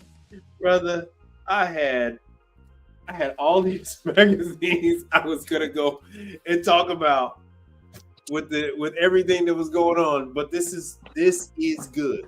This is good. This is what really matters. So down below is how you contribute to the show. If any of what I've presented to you guys helped at all, I'm grateful. But just like Sir Anthony, I need you guys to get out there and start making money because many of you guys are being keyboard warriors and that shit ain't cool. It's about to be 2026. You need to get out there. You need to be out there. As they say online, you need to touch grass. Yeah. You need to touch some grass. So there needs to be a whole nother generation, a whole nother set of people out there making their own videos of them out in the field, doing stuff, meeting clients, and you'd be surprised at how quick this happens for you. It only takes like one or two nice size clients. You know, if you stick with somebody that's a regional, local client, maybe they have 4 or 5 restaurants, you'd be surprised. If they have 2 ice machines and they got 10, 5 locations, that's 10 ice machines. And that keeps you pretty busy. That keeps you pretty busy. Then once you get in there, then you start with your preventative maintenance, cleaning the condensers on all their refrigeration. Because once you're there, you're cleaning, and when it's going through these other cycles, you get a chance to look at some of this other stuff. Start taking pictures like a Japanese tourist. Yeah. And on the picture, you say, "Hey, man, this thing is all blocked up, clogged up, man. While I'm here cleaning ice machines, I can go ahead and hit up all your refrigeration, drop your electricity bill. Health department will get off your case. You won't have as many piece of equipment break down on you." And then they start thinking. They say, "Yeah, the guy's already here already. What's a couple bucks each unit?" And so now you're increasing your service ticket, $50 each condenser. And you were already there for an ice machine. Now when the ice machine is running during the clean cycle, you're cleaning 4 or 5 other condensers on other refrigeration. So there's things you're going to get into. There's going to be other opportunities, but start with the ice. Start with the ice, and you're going to do what tomorrow? Tomorrow I'm going by the URI. URI. That is the first step. That's the first step. That is the first. Yes, sir. All right. Well, and if there isn't any other questions, I think, what? I'm probably gonna have to add another day. I think in 2026, I'm probably gonna have to add another day. Do you guys like the daytime broadcast or the evening broadcast better? Evening works for me. I know. Evening for most of us. Well, for me to grow, for me to get a little more consistency, I do get more subscribers the more I'm online. Yo, Brother Jacob, how you doing? How you doing though, man? Ready for the holiday? Yes, I am. I am ready for the holidays. Crazy holiday for me. I don't know about you. So Jacob is out there in California. So his Christmas is Christmas lights on palm trees. I don't know. It's nothing like Brother Sir Anthony over there. You got a real Christmas tree over there, Anthony? Real Christmas all day long. Real Christmas. Yeah, because it's probably what, 40 degrees over there or something? 50? Oh no. We're like we're freezing. We're at freezing point now. Oh, my daughter would love that. My daughter would love that. 75 degrees today. We were 75 degrees. Man. Nice. Yeah, you'll have, every year they get later and later with these damn Christmas trees. They just started bringing out Christmas trees I want to say like Monday or Tuesday. Oh wow. And even still, I don't know if there's a Christmas tree shortage or what. I don't know, Jacob, do you have Christmas trees out there where you at? Because here we had a shortage on, I don't know if it was like last year or what. Because last year I didn't get a Christmas tree until late also. So I don't know if it's a water shortage or what.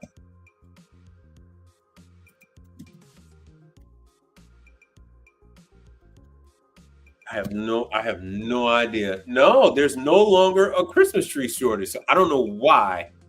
I don't know why it was so. There was a Christmas tree shortage, but they say it's not this year. I don't know why it was so late this year. So normally because my daughter is older now, I used to always give a Christmas tree like Thanksgiving. I would have. Yeah. All right. Yeah, Ronnie. All right, man. I'll catch you next week. I'm on Mondays and Thursdays, and then I go live throughout the day. And so Jacob says, man, I'm in a pocket.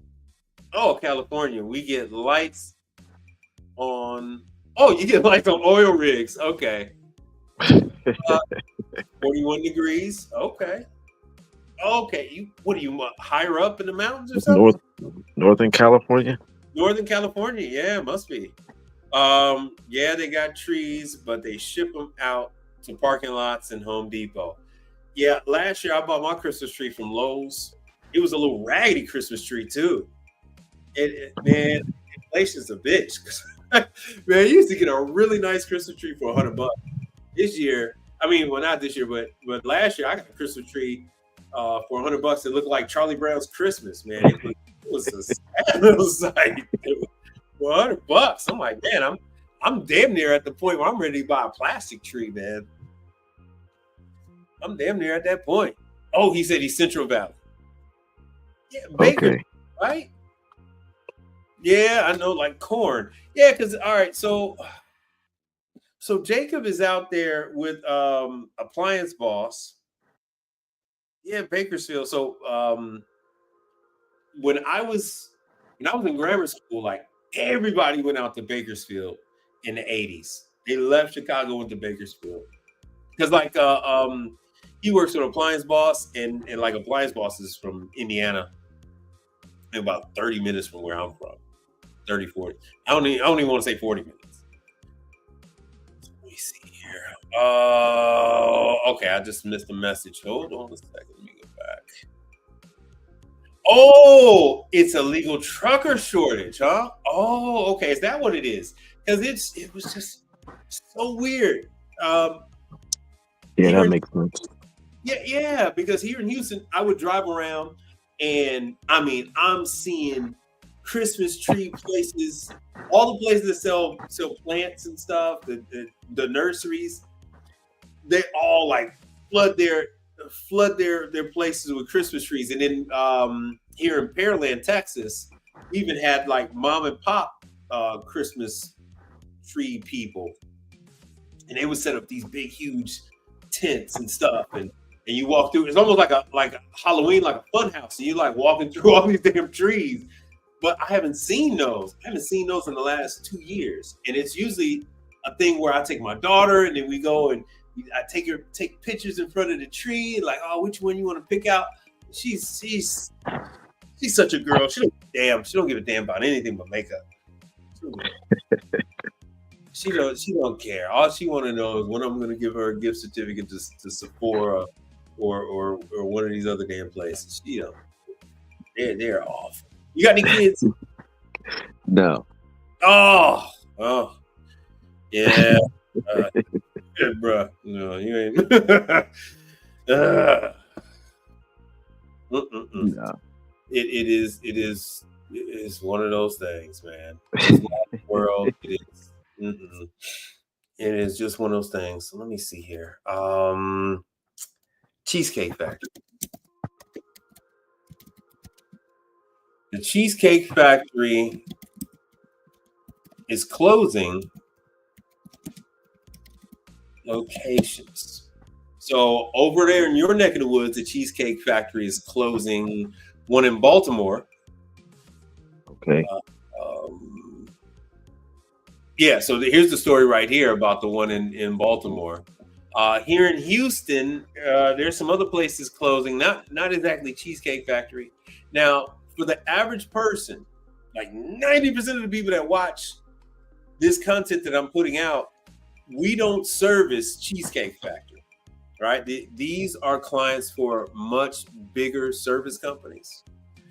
They do nationwide ice machine cleaning contracts, that kind of stuff.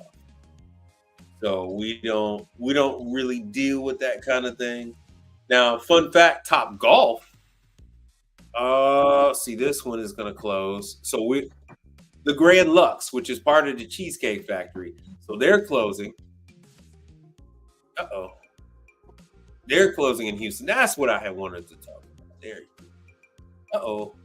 Why is this thing moving? Let me make it. I didn't realize this damn screen wasn't so big. Their rates are too low. You're in Seoul. Oh, nice. Oh, SoCal. I thought he was from South Korea. Oh, he's in SoCal. Yeah, the rates are too low. Yeah. So we got So here in Houston, the Grand Lux is closing, and that's in January. So Cheesecake Factory, Grand Lux, it's all the same. Washington D.C. is closing one. Where is this one at? This is from the Sun. Goodbye. So they're not giving us a full. Yeah, that's still Baltimore.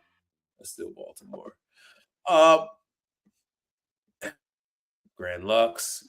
So you're going to hear a lot about store closings in the next 2 months. A lot. You're going to hear a lot about store closings. These location closings have nothing to do with us, because these are clientele that would never entertain you anyway. It's typically what we would consider too big to fail. A lot of American truckers are trying to find a new way to make it. Yes, I know. I watched the trucker content. I was just watching Mark the Mentor before I came on. And Ken is. I'm from Maywood. Ken, I'm from Maywood. So West Side. But yeah. Let's see here. Yeah. So you don't have to concern yourself with these. And we are so grossly understaffed, I guess is a way to put it, that most of these locations that you go by can close and it wouldn't affect you in the least bit. It wouldn't affect you at all. Like I said, your people that are currently out here working, they're doing universities, they're doing hospitals, they have to do municipalities, police stations, and all that kind of stuff. All these different, city buildings and whatnot. People are tied up. People are tied up. We can't get to all the places that we need to get to. So you're going to hear a lot, because in this country they have overdeveloped. And so they've overdeveloped a lot of stuff with, and we have a labor shortage. So just like he was saying here about the trucks. Oh, yeah, Maywood. NC, what the hell's that? All right, hold on. He was saying that, so just like Ronnie was talking about the truckers, and the truckers are looking to get in, brother. Even if, let me make myself bigger.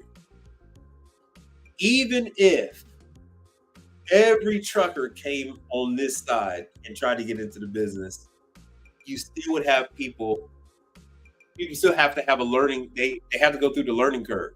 So they still have to learn this equipment. They have to go through and get comfortable with the environment. And then it's the work pace and the workflow itself. You are actually it's no longer just driving from A to B. It's from A to B, then you get out of the truck, and then you got to go ahead and set up all your equipment inside the facility and do work.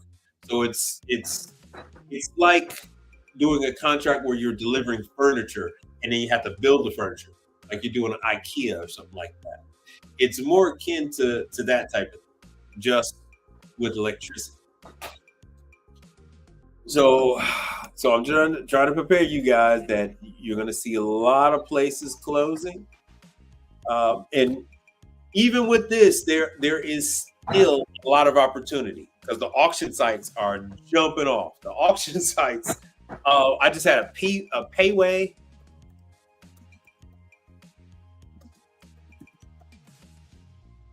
I just had a Payway close right around the corner from me. And that's part of PF Chang's. I didn't even know that was their fast food concept. Oh, wow. Yeah, my daughter liked it, and it made sense. I had liked PF Chang's. It's Payway closing, and so so this is going to show, that they are closing a number of locations: Ohio, Louisiana, New Jersey. So Texas is currently on the chopping block, but it looks like they've been closing across the country for quite a while. With that being said, it's sort of like a forest fire. One thing burns down, and out of the ashes springs new sprouts.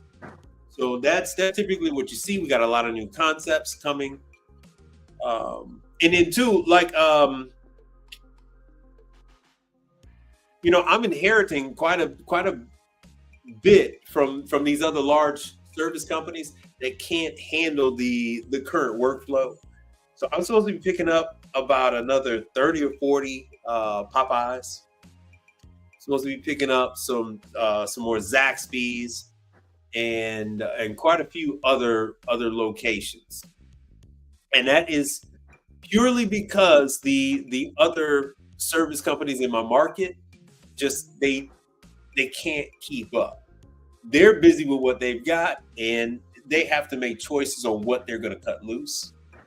And I'm currently the beneficiary of that. So a lot of you guys are going to be the beneficiary of these other service companies cutting clients loose in 2026. It just has to happen.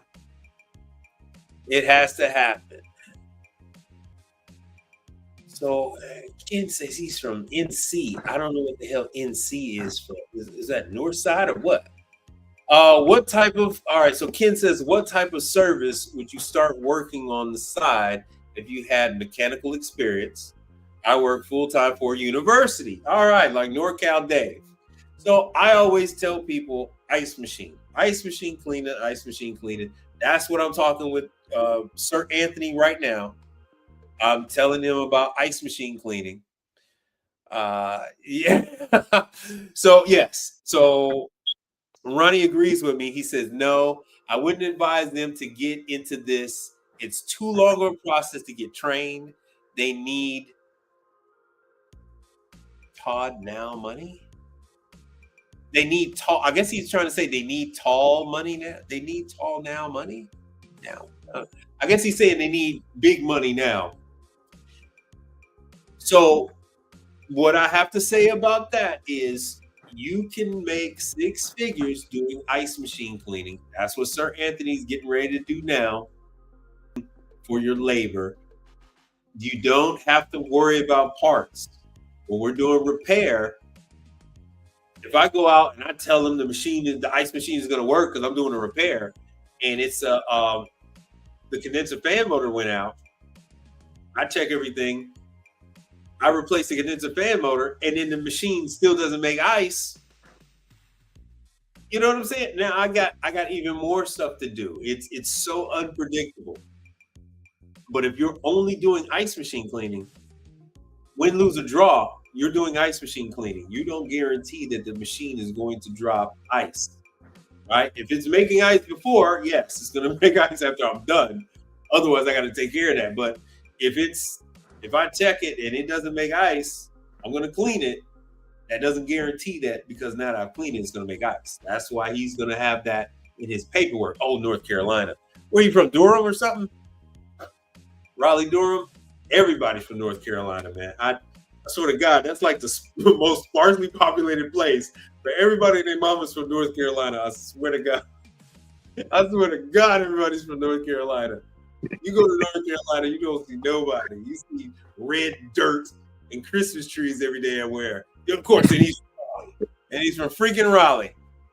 You know, damn hills and snow and sliding down hills in Raleigh. Man, please. It's nice. I will say that. I had always said I wanted to retire in South Carolina. It was a little warmer than Raleigh because Raleigh still gets like a blanket of snow on the ground. But yeah, there's money to be made in the ice machine cleaning. Ice machine cleaning is the gateway. So you don't have to, in ice machine cleaning, you don't have to worry about this long learning curve. It's easier to set up contracts with ice machine cleaning. You're gonna get your money no matter what. When you show up, you're gonna leave with money in your pocket. You show up, you're gonna leave with money in your pocket. Oh Jesus! Everybody's from freaking yeah. Hey man, everybody said they from Raleigh. I swear to God, yeah, some of the smallest airports you ever seen in your life. I come from the time when they used to have U.S. Air, and man. Dude, Raleigh Durham Airport used to have the smallest damn Ember Airs, and now everybody and their mama said they're from North Carolina.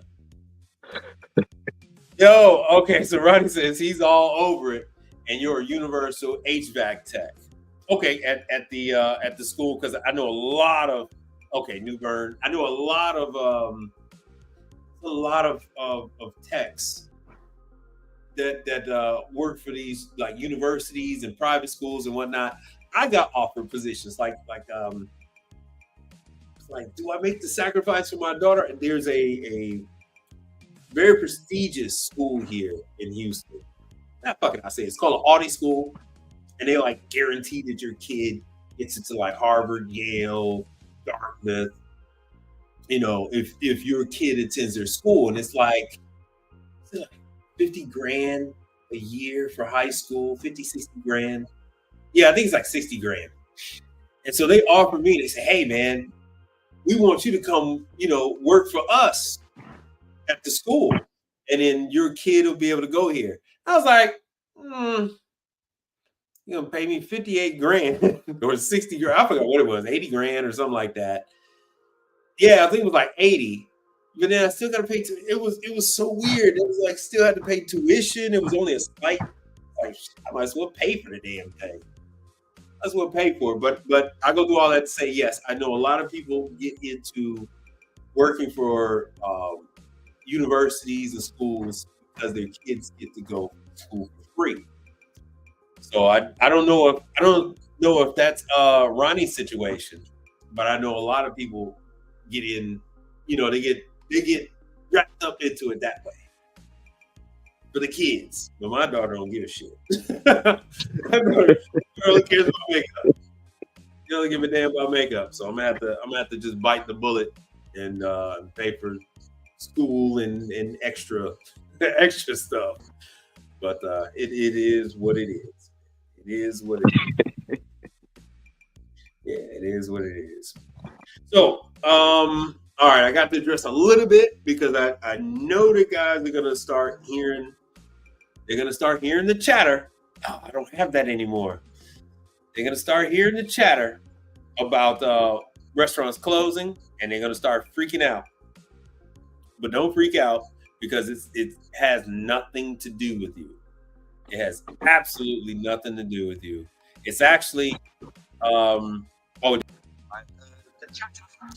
it only affects these large service companies, but even with that, they don't really care. They don't really care because they're having such a hard time. Just so you know, these extremely large entities they don't want anything to do with you. If you're a small independent, they don't want anything to do with you. You can't do 45-day net billing. You're not doing any of that stuff that they are comfortable with doing, right?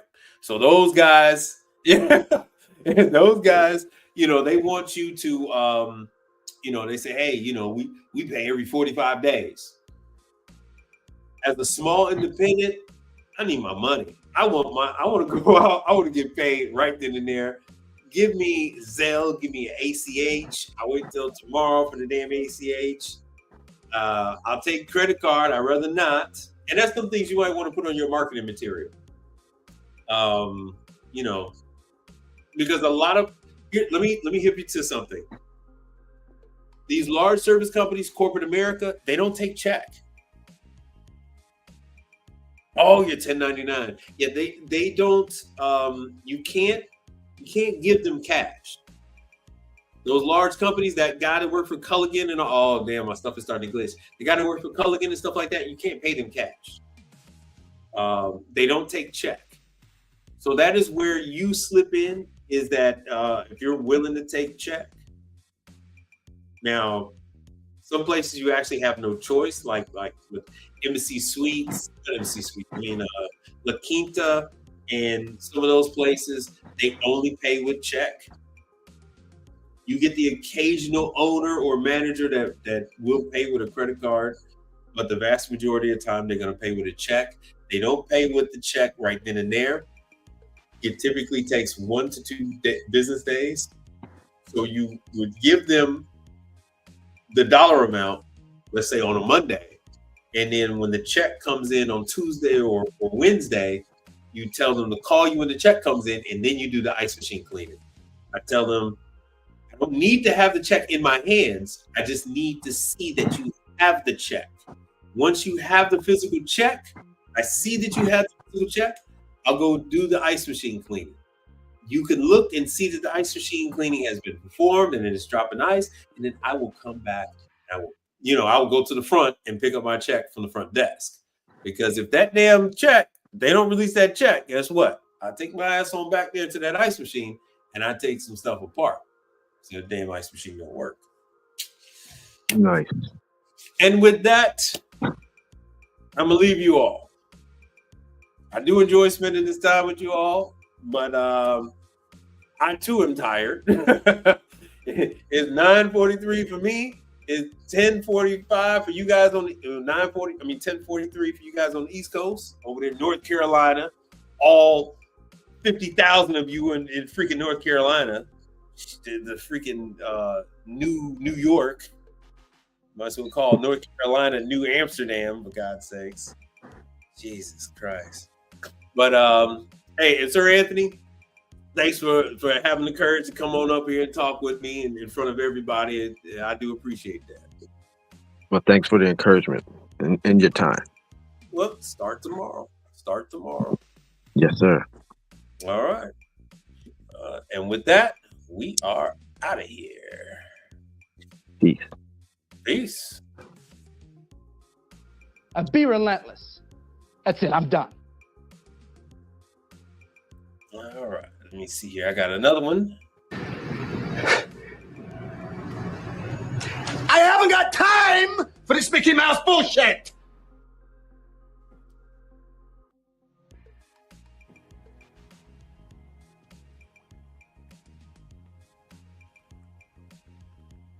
In case I don't see ya. Good afternoon, good evening, and good night. Yeah.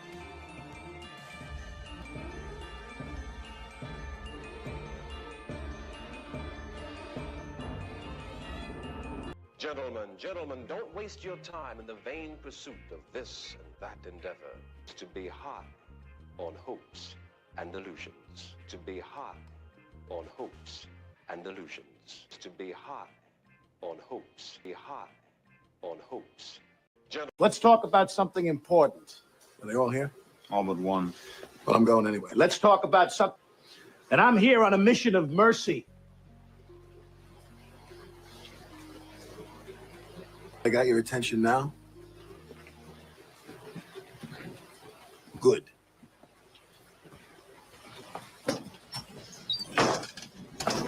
A, B, C. A always B, C closing. Always be closing. Always be closing. Let's talk about something important.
Oh.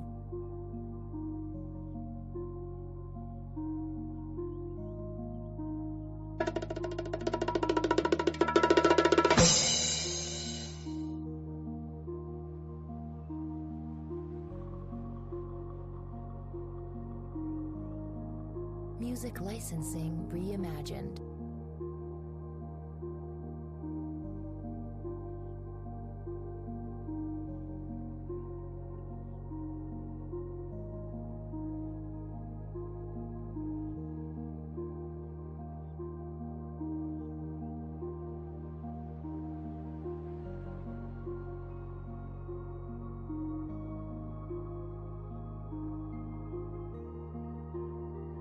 Artlist.io.